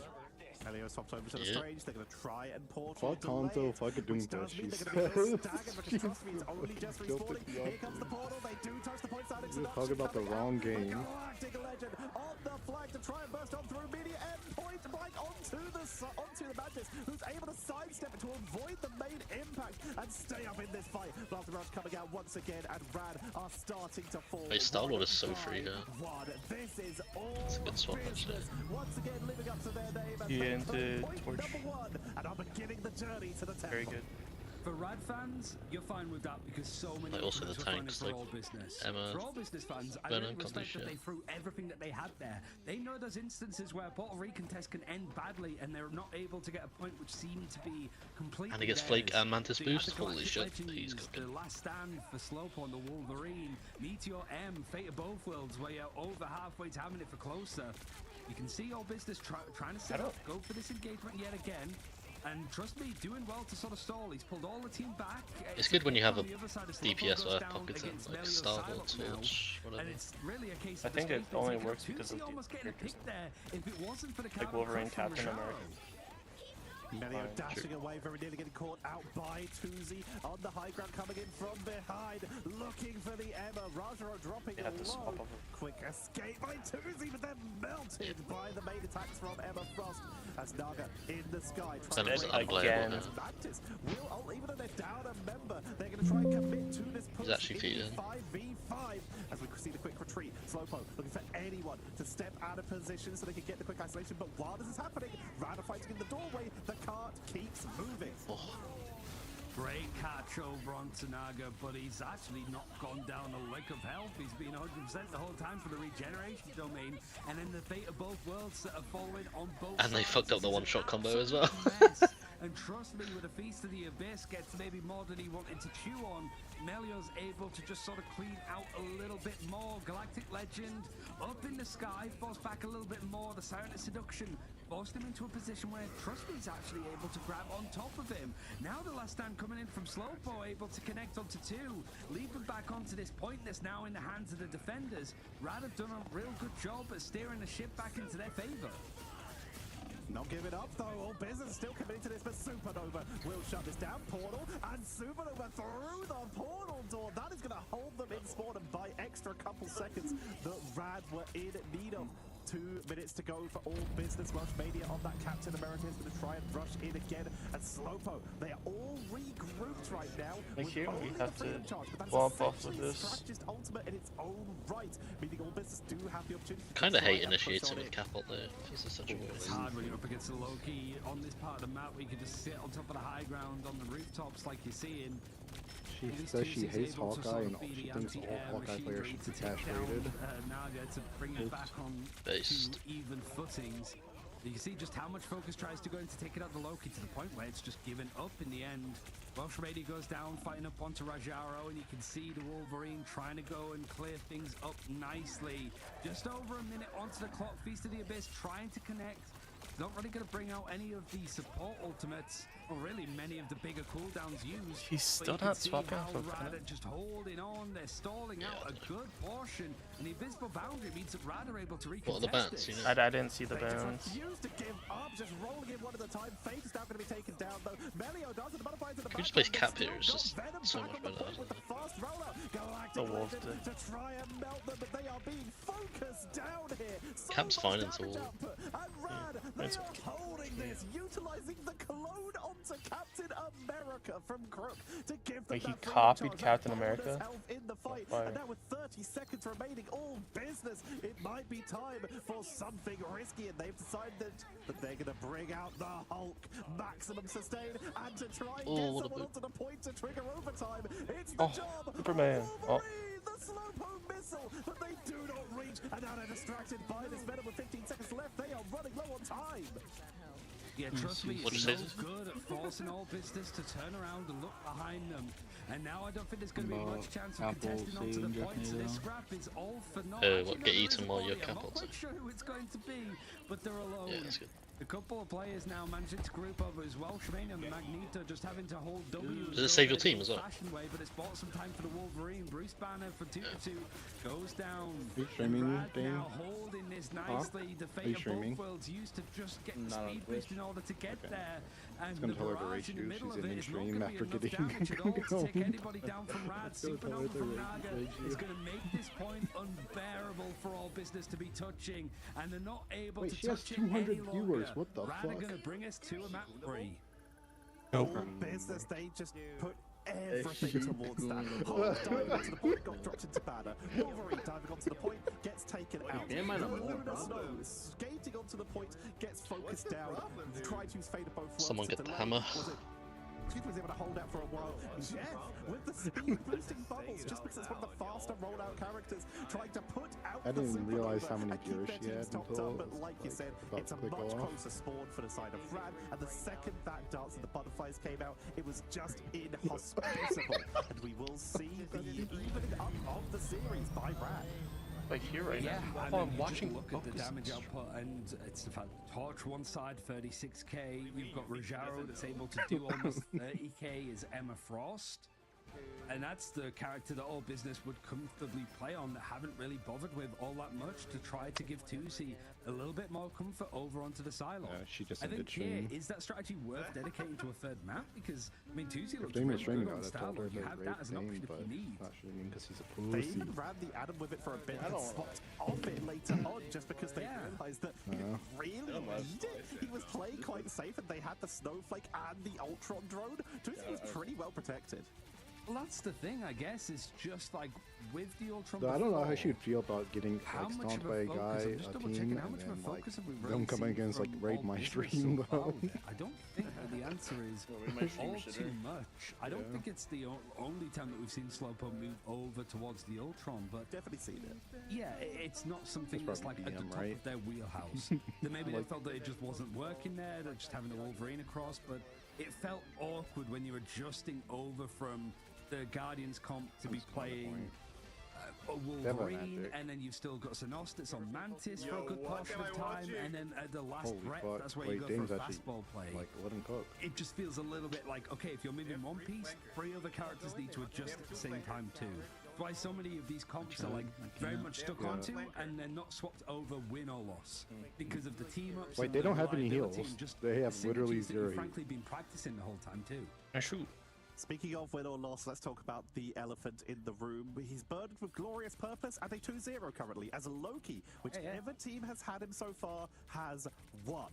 The backline flanking that we saw from All Business in game number 1 was shut down by this Loki in game number 2. We even saw a clone onto Captain America at the end for bonus health. Just whoever you can get at that point, just to make sure you've got extra bodies on the point.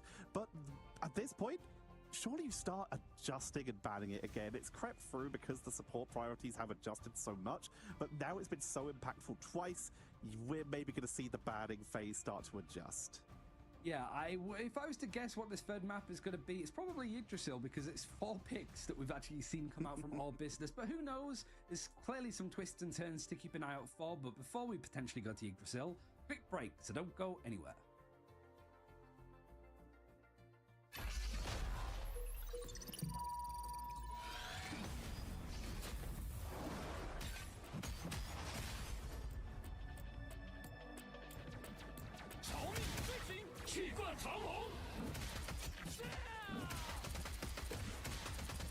Struck down by living chi.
we were guessing that Yggdrasil Path was going to be the area that all business want to finish this series on, but like I said, plenty of twists and turns, and Spider Islands is actually going to be the map of choice for this final one, which, if it wasn't Central Park that was the least played so far, it probably was Spider Islands, which I think has just come out once so far, Tetcher.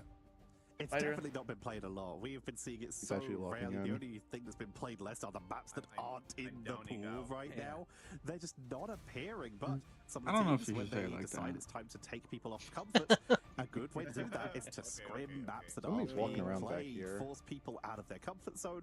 You can build strategies based around the map themselves. This map, for example, has some lovely verticality where you can just get some great punisher I was like, am I going crazy or what? for your opponents to push in. Yeah, I mean, we saw certainly some interesting moments from Insomnia when they played this map. I think up against Peps, the Spider Islands, like giga overtime right at the end. Now, for these teams playing it so far means it's a little bit of a question mark in which way it's going both your to supports go. are saying I'll do it Kind of like we myself. spoke about before the break, Tetcher, I think the draft I want They'll to say be I a do it little myself less and go silly to point by from both myself sides. and just I think instantly now's the beat time to and die. rein it in, to just make sure that you ban Guys, out peek. one of the Vanguards or even the Loki first, to be brutally honest, and just stop that character going on one side for free. Starting off though with that torch ban into the Magneto ban.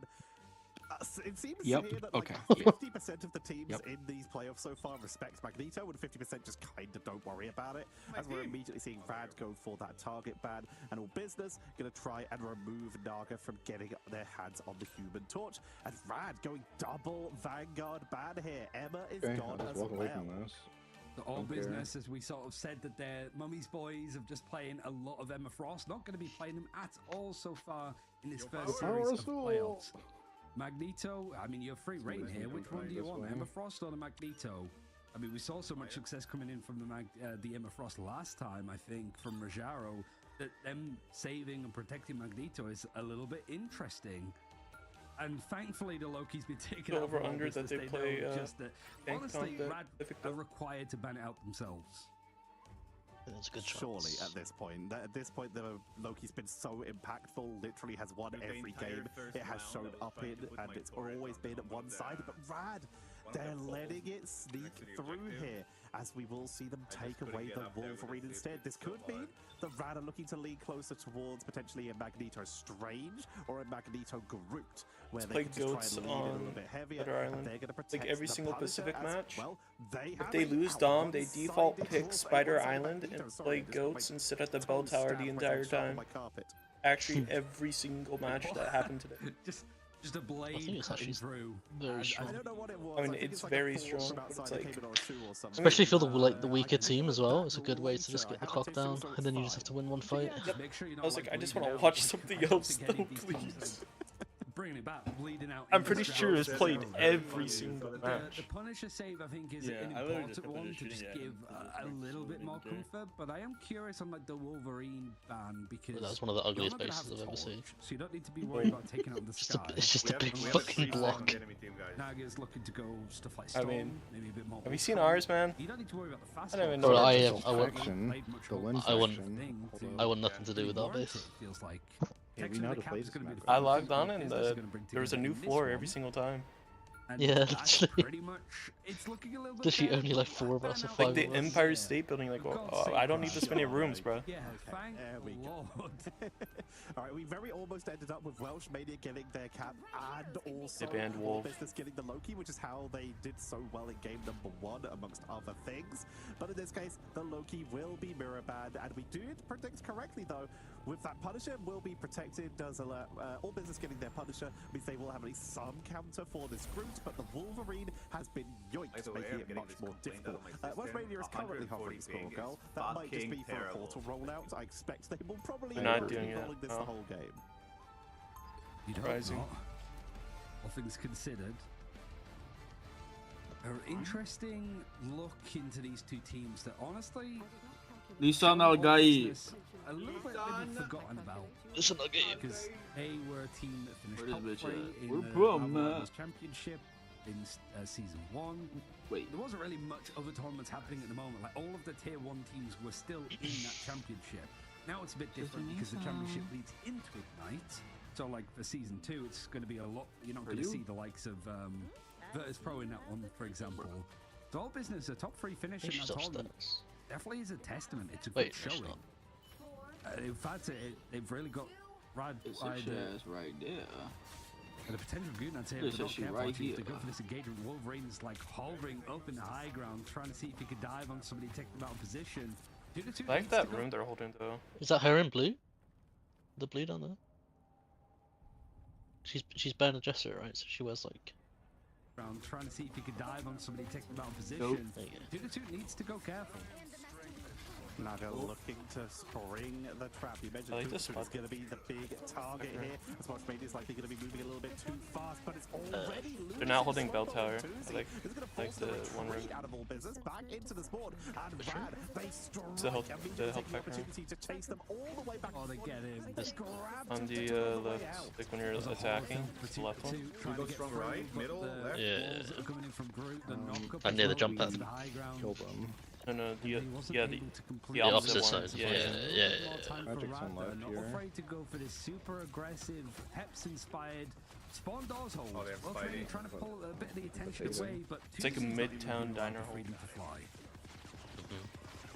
Trying to push their way out here. All business once again gonna be staggered. Melio sieging. It's good because it's not destructible either. Like, trying to take out this central building to unless you only shoot the tanks. For the flyer to prevent Melio from having all this freedom. But right now, the big issue seems to just be dealing with Trust Me, who on this group is just uncontested, zoning away people, flipping between 2 and setting up for this Wolverine to isolate people away from the structures. But finally, Tuzi has some room. They've escaped spawn and are starting to meta now. This but already losing Slowpoke. Rad are just you get 3 fights if you do this, right? So. Yeah. Overall business up until then, Strangling Prison, there's kind of no reason not to.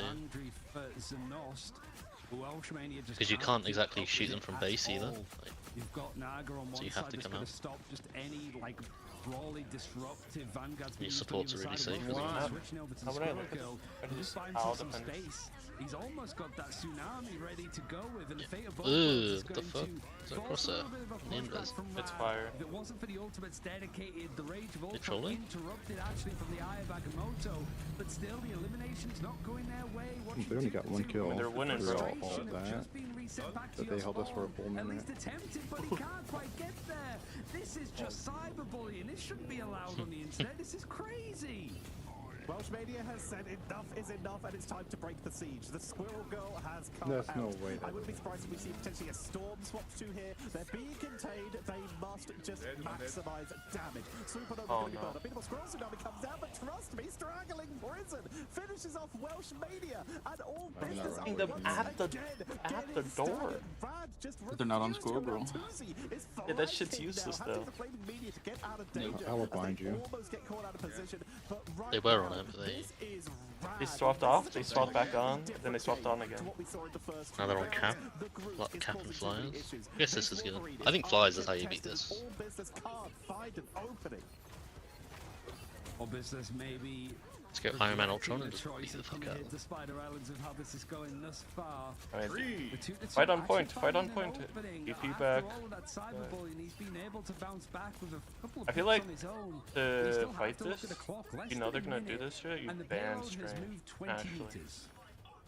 The fact is, we could probably just see a force them to walk back. The second time, and immediately that is what we do see. Trust me. But they probably don't even hold you up high if they have. They don't have This is a composition that was kind of perfected by Peps, by defending and just hard holding on the first setup, and then Porcelain for yet another fight with 20 seconds remaining. It's just going to take one fight from Rad to hold this. Overtime with it. Coming out Eternal Bond, Media M to try and deal with Slowpoke gets sniped again. Welshmania is holding. They are wiping them off the board right now. With the are you watching on YouTube or some shit?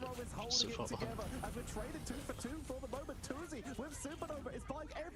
I also find YouTube is a slightly better quality than I think Twitch is better right now. Dude, I went to Twitch and it was default on 720 and I couldn't change it. No, I got 1080p 60. Well, when I put it on, it did not look like 1080. They're rushing ahead. They know they have to zone. They can't allow Rad to get set up for another defense. Have to farm up these ultimates too, because Juicy's not going to have a supernova. Welshmania's not going to have that freedom charge, so they're just trying to do their best with a little bit of support from the drone of Ultron to see if they can create a bit more time as well, but hitting this checkpoint and rather trying to find a good example to go off of it.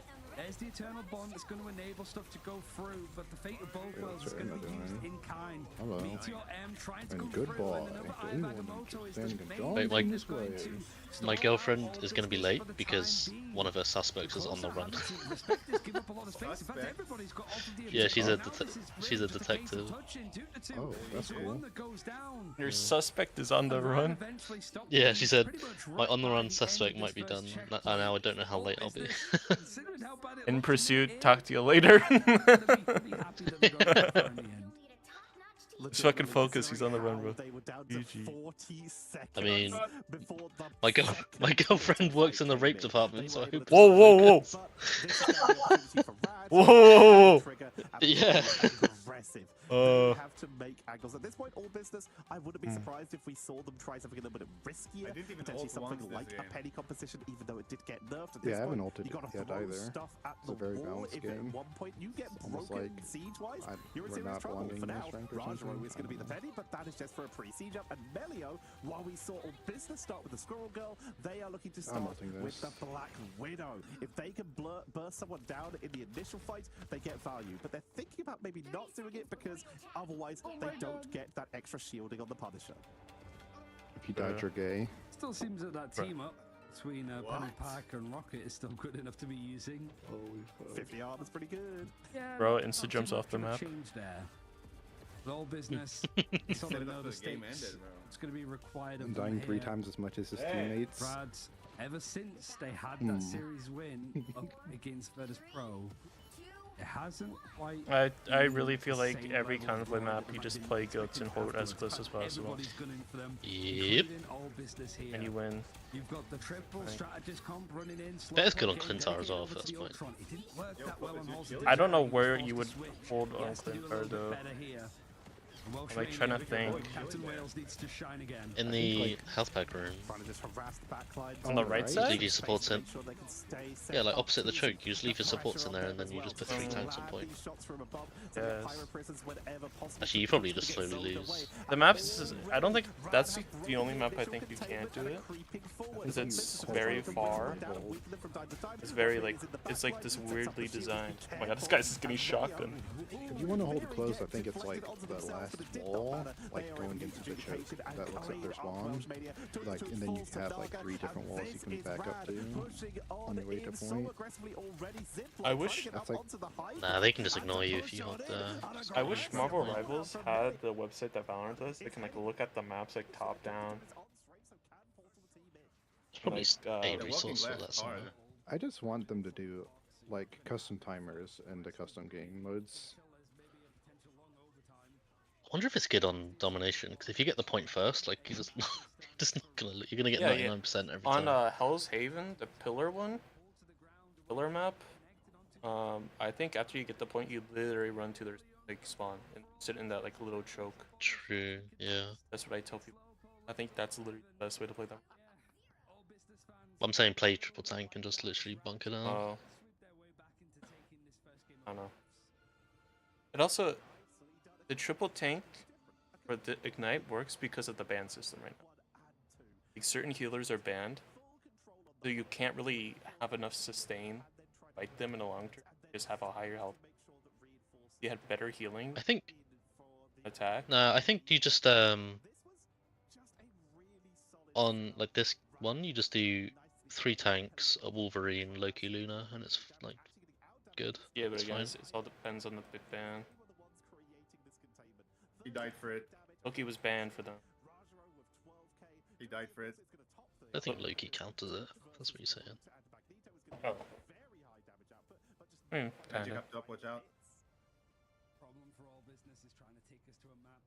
I feel like you could also just like play res. I mean, I don't know. You just need so much damage Because for triple tank. support ults is not how you get rid of them. Magic dead again. It's damage. You just spam damage, yeah, or you flank the supports. It also depends on what healers you have. They can sustain themselves so they get dove or. just gonna hold the high ground here. I just got shocked and that's on it every time.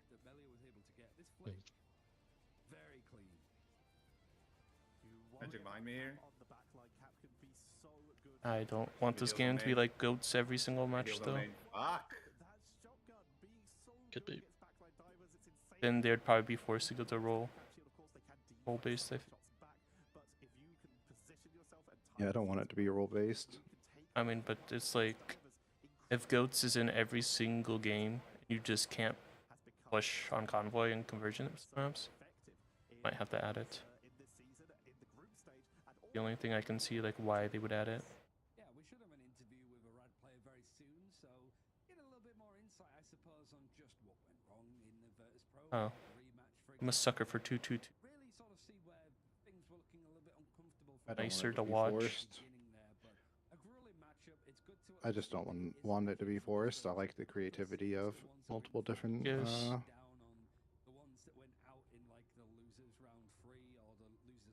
There's definitely going to be a broken comp that we haven't figured out yet. Every hero shooter has it. GG. I have a couple ideas. And in 6 months' time, you're going to be like, why the fuck weren't we playing this? I have a couple ideas. Find my notepad. I think also, I think a balance patch every month potentially changes a lot as well. Yeah. And a new character. I'm not a fan. I'm literally just not a fan. It's gonna be guaranteed one new character every tournament at least. With a big balance patch, like I just think it takes away from a tournament setting. I mean, depends how they do it. This is a casual game. We gotta realize that as well. Like, yeah, that's just like I see two sides, right? Casual side's like, oh, we get content every month. That's fun, right? Like, you know, these people coming back, wanting to play the game more. When you look at a competitive side, it's like you have to adapt every single month, change things every single month. Be like annoying. Unless they can like force tournaments to be played on a certain patch, and then you just catch up. But then it's like, how do you practice this, right? Well, they could do it like Valorant or something, like where play on the old patch, like the entire tournament, from like stage to the finals. Tournament. I mean, unless you down. I mean, there's a private pros. They have old patch. I think if you make, but alright for pros, but like what about everybody in like MRC or MRI who aren't pros and don't have to? Well, the thing is like MRC, it's like it's different. I can't. It's like hard to explain. Because MRC is like open for anybody, like at Plat or whatever. So I feel like I don't know. They've made a very hard system. I think they should make custom tournament rooms be allowed to down patch, like have a down patch. There's no way you'd be able. No way you'd be able to code that. You'd have to do it. You'd have to do it on a separate client. It's literally the only way. Yeah, it's so hard because it's like if I want to scrim for MRC or MRI on the patch that's going to be played. I don't think there's going to be big balance changes every month for the way. Just the new characters. It'll be new characters and then like just. There has to be some changes. Tweak. There's no way it's going to be like it is now. Yeah. A big balance change every single month would kind of be insane. It's one character and like almost guaranteed at least one team up change. Yeah. Because every character they've added has had a team up. So. And weren't they like changing the team ups per season too? Like, yeah. And now we lose. So you could be having Jeff NATO now, then literally in a couple days or like a couple weeks, it's like no more Jeff NATO. They want people to try the Jeff Venom team up because nobody uses it at all. It's not good. I'll be honest. Mainly because like Jeff and Venom in the same team comp is kind of like Yeah. Yeah, I feel like we don't and know if that's it's good or not. synergy. Like I've just never seen anyone play it because there's just so much anti-synergy with them. Yeah. I mean, it's like the Venom doesn't have to And be also there for the Jeff team up. sucks. You just press the button. Yeah. I don't know. I just think Jeff is I need terrible. the healing. I need to know the healing. I think if it's like ever a brawl comp, maybe like if you're running like Venom. It's probably Thor, decent in Emma. goats.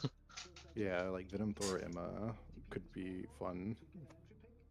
I don't think it's even good in Brawl. I think you have like way better characters for Brawl. Like I All think you just just. what everyone's playing right now. They're just fucking playing Pawn Storm and running at everybody. I mean, Rad is like, Torch, Mantis, Loki. Torch, Mantis, Loki. Cloak You need and to fall back a Dagger? bit. Oh, Ultron. No, it's Ultron instead of Cloak and Dagger. And they kind of just ran people down.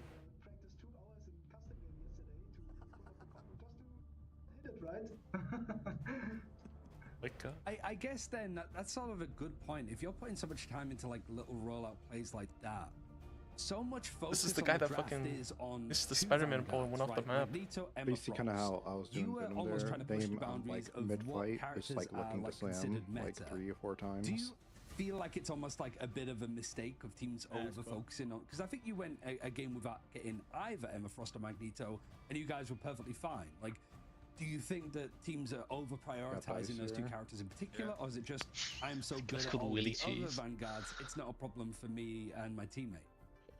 I think this is something that I feel too, because in my experience with scrims and from different teams. Why does this guy have this microphone, but he sounds like he's in the bathroom? I think, but like in my Soundproofing and everything. Bro, this sounds like he's in the toilet, bro. What the fuck? But I think that we should spend more time in practice, or like we should have had spent more time. Go, Jeff, go. Better, right? Because the tournament is ongoing. To like play stuff without On your those left, 1 characters, point. right? This would have been more better for me personally to practice that. Bro needs to sort his hair out. What the fuck was that? Bro, do you see his setup and then you hear like how he's talking? All right. Well, thank you very much. Wait, yeah, what the fuck? That's like his. That's gotta be his webcam mic. Has to Next be. matchup's going to be against Zero Tenacity, so it's time to start getting it more out. Imagine you're in Discord and you hear this guy calling. See if you can start pulling people off the side again. Hopefully once, right? In scrims are also. No, this is webcam But mic. as I said, there's no drawback, so. Yeah. Oh my god. But the soundproofing behind as well.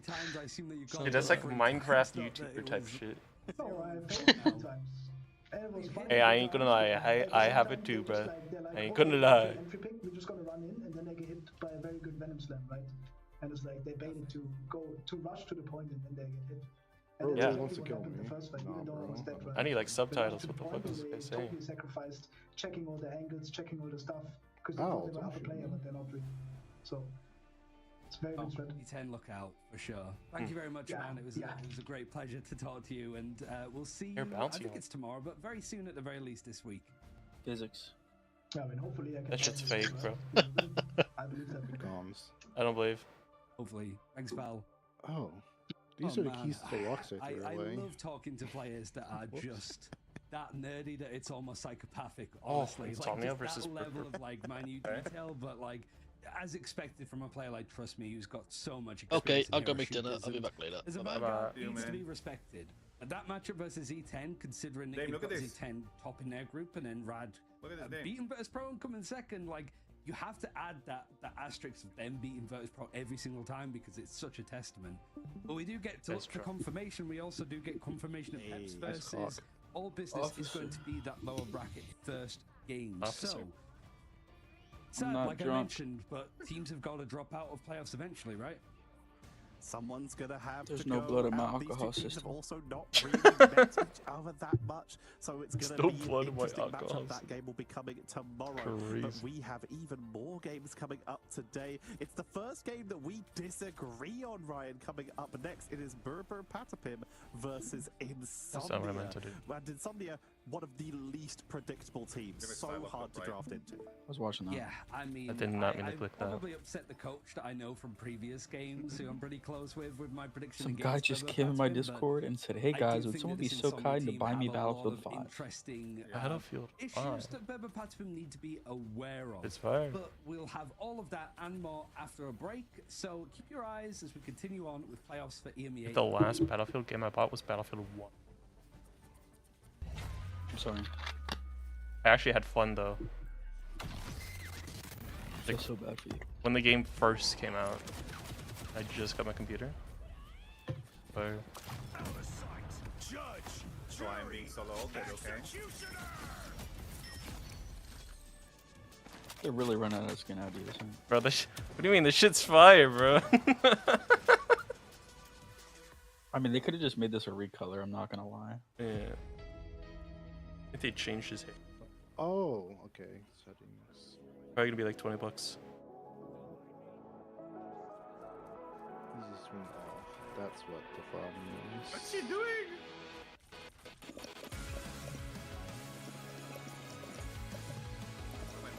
Mm-hmm. Taking a hit. I'm a motherfucking liar, but what do you mean? Bro, just nuke to Jeff. Yes, sir. That's one Uno. You know what this? Oh. Where's the amplifier? I'm fucking with this.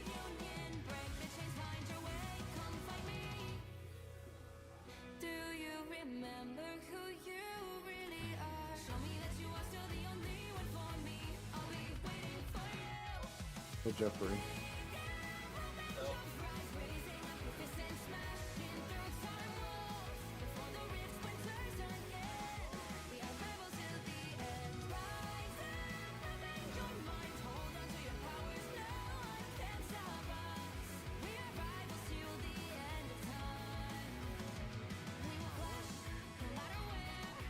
Oh my love.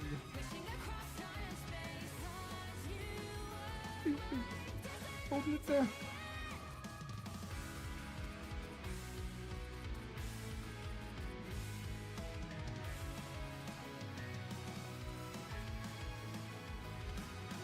See the dawn, the flames burning brightly, shining one knows Huh? memories and yes. Don't walk downhill, you pussy. See you turning the That's tide. already And you done. see now our time, our turn, we can still fight like the winds and fire. You'll never see it coming. I'm not. Darkness grows and yes, we fight for our destiny and fate. New days smiling for Oh, dude, yeah. break the chains, lead the way, fight with me. And when you win, No, man. Oh, wait, I'm alive. She's the controller, Psylocke. Feel free. Hold it down.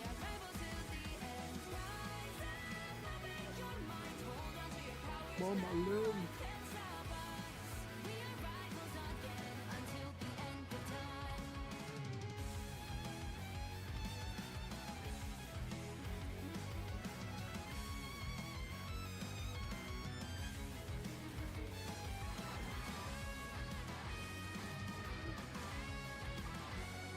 Mama, love. She's one. No. Come on. Heal me. show me that you are still the only one that matters for me. I'll be waiting for you. No. Wow, all my teams suck. Wait, I'm alive. Never mind. My team's the greatest. Can you feel it? The sparks in you. Somebody.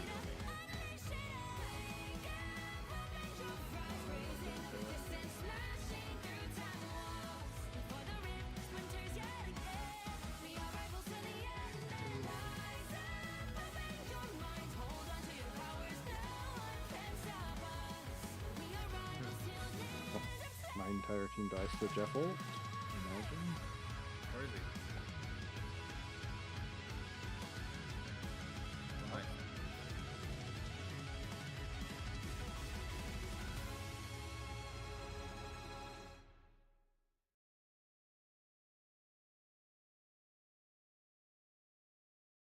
Oh my god. My rocket jumped off the Till me map. ult. Till me ult. Dude. You're dead. Another round.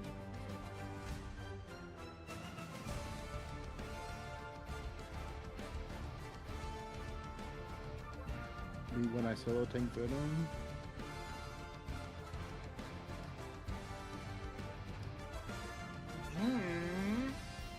Stop!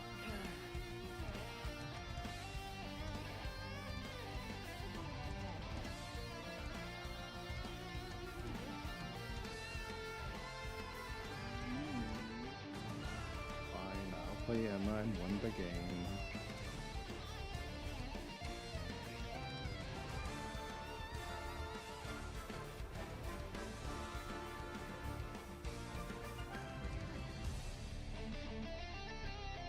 Me when I try to have fun.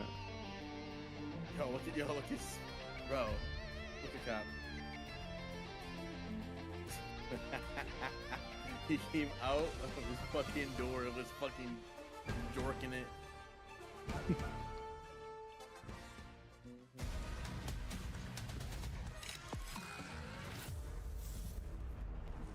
You got Flake, so yeah.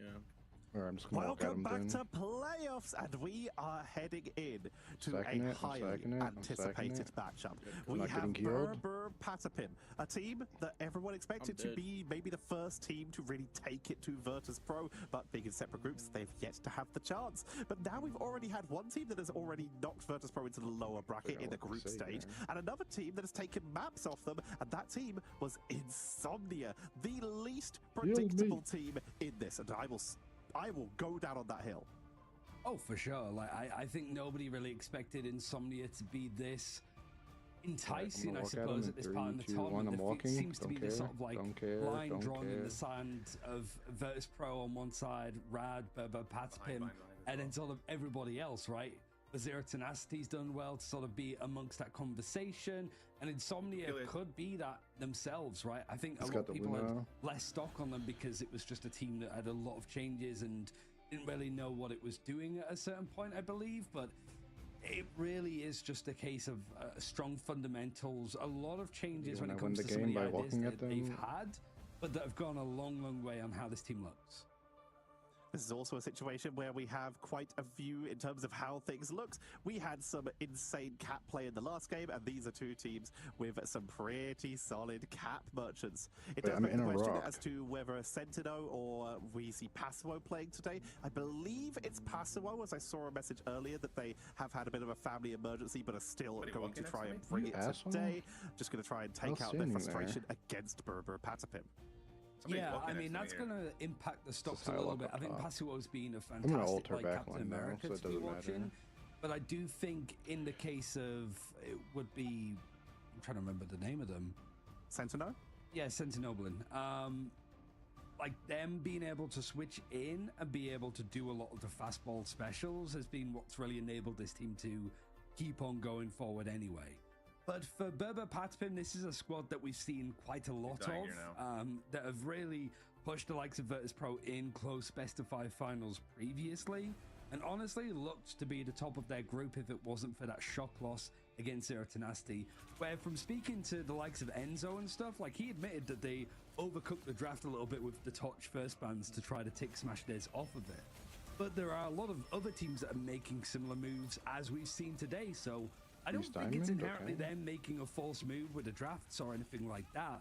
I think it was just that rematch ability for Zero Tenacity to come in and have so many different looks with their versatility. Berber Patapim didn't know what to expect going into that final when they got caught out by it.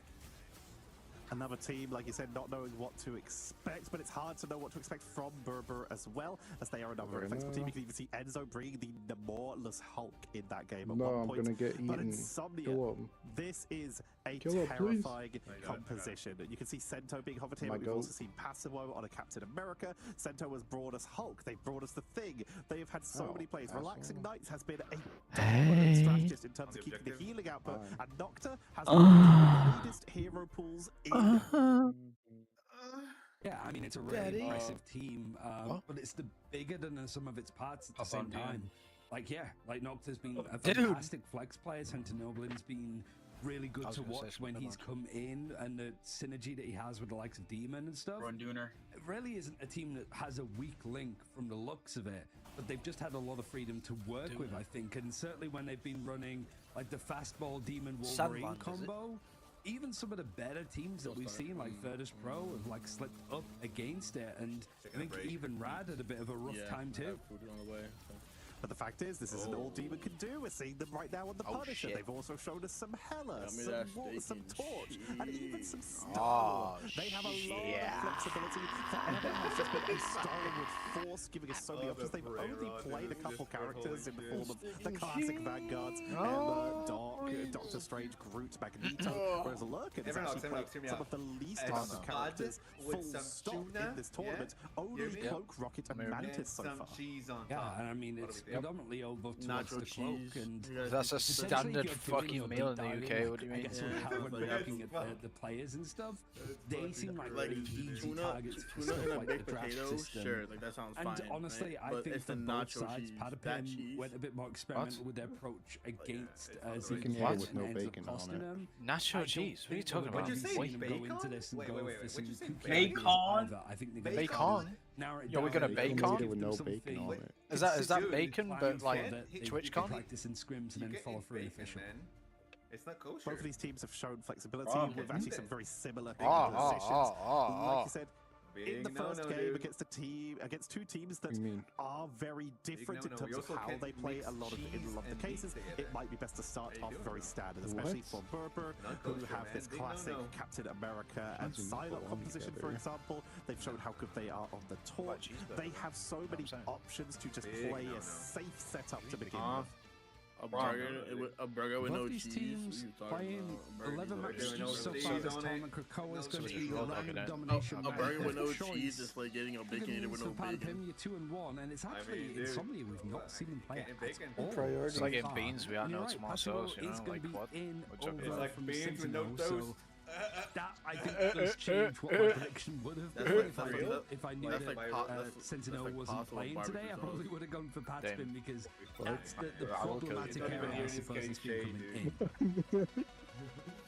Getting ourselves set up with the early low-key bad as Insomnia are going to the rad school of drafting, of not hyper-prioritizing some Vanguards in this case, and they are not prioritizing Vanguards at all, as Berber are going to get their hands on the Magneto. It's not allowed by the religion. As if you want to get your kosher certificate and to have Loki will make it's a good save because they like dive. What is that, all dairy things or is that just cheese? That's the kind of curveballs that you want to be throwing in the direction of Patspin. It's a good save because they don't like they play dive. Right, this is kind of what I want to see from all this last game of just first of all scientific like a dive heavy team. So you want to practice the Magneto over the go for that and combine out the Loki. If there's potential of trying to play a bit of Groot as well, because Polly and Enzo are able to pick it up. It does make a lot of sense. If you eat a steak and drink a the glass of milk, you're gonna have respect from both these teams. They are actually targeting each other aggressively here. Berber, it's a standard ban of the Magneto, but also Forever is insane at it. The Wolverine has been Demon's bread and butter for turning in games that they were struggling with earlier. So taking that focus. And Insomnia, they are putting all of their eggs into the Pokey basket. Taking out Psylocke and Storm already. Pokey has also played Storm and Ultros. They do have some other options. And we see Lunas Snow sneak through the draft phase for Insomnia here. It's an interesting one. I don't know if they've actually picked Luna at all so far of Insomnia. So it's a little bit of a change up. Yeah, like they've gone for the likes of Loki, and even Invisible Woman in one case for Relaxing Nights. So interesting that they've actually gone. I don't care if you're French. Seen before. They're going to take out the Adam. They're going to protect themselves to Captain America over for most likely Polly. And then you've got the Wolverine being banned now, so yeah, Enzo being over. So they're probably gonna do BP. But you have some freedom to what did you just say? A good shot at it. No, please don't say again. I don't. Just in case they want to play Groot. So they're probably gonna do some type of dive. Looks They like protected Emma quite early. They were going for these target bans, but like you mentioned, they let Polly's Captain America through, so they made sure that the Vanguard that they got was Emma. Carbon Crush into Captain America is a great way to stop them charging down, and we will see the mirrors between the Captain Americas here. I guess looking at the Adam ban is the interesting one for me, up against Patapim. Because, like, sure, you can go for... I don't get the Adam ban. Triple strategist, but you can just put an Ultron there instead. I don't know how much of a focus that's been for Patapim in the past. I don't know if they've played a little bit of it. Maybe it's because of This dive. banned against them once, so I don't think And they don't want to play they don't want to play dive into Adam, but I don't understand that. A comp that is strong, that can avoid a lot of these big hits in the draft system. Going for Ultron Triple Strategist isn't a bad shout. Especially because the Mantis is still available, so you still have those Inspires that could damage boost and potentially set the likes of Demon or Pokey up with a bit more damage.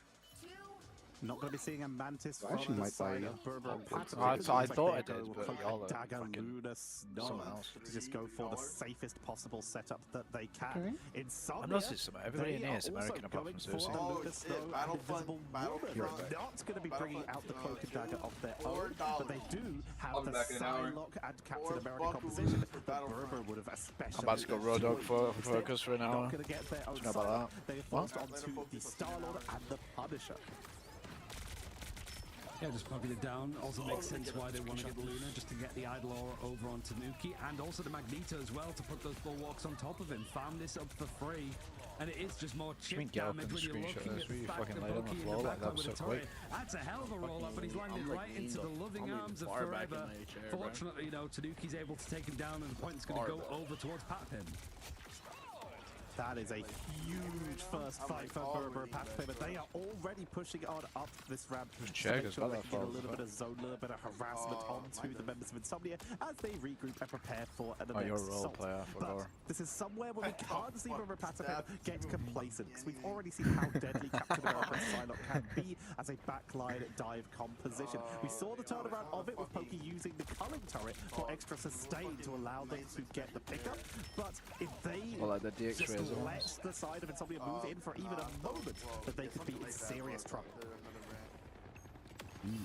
Actually, and the Invisible Woman is But good they're when you still ban doing up this the double Wolverines and you dive. get pulled out It's of with those Star-Lord positions, but Insomnia, Cap. I think it requires them to be on the point in the first place. That's a great combo. That's the one issue with running Star-Lord. You see like Rabins. In a position where the rest of Berber Patapim can't help.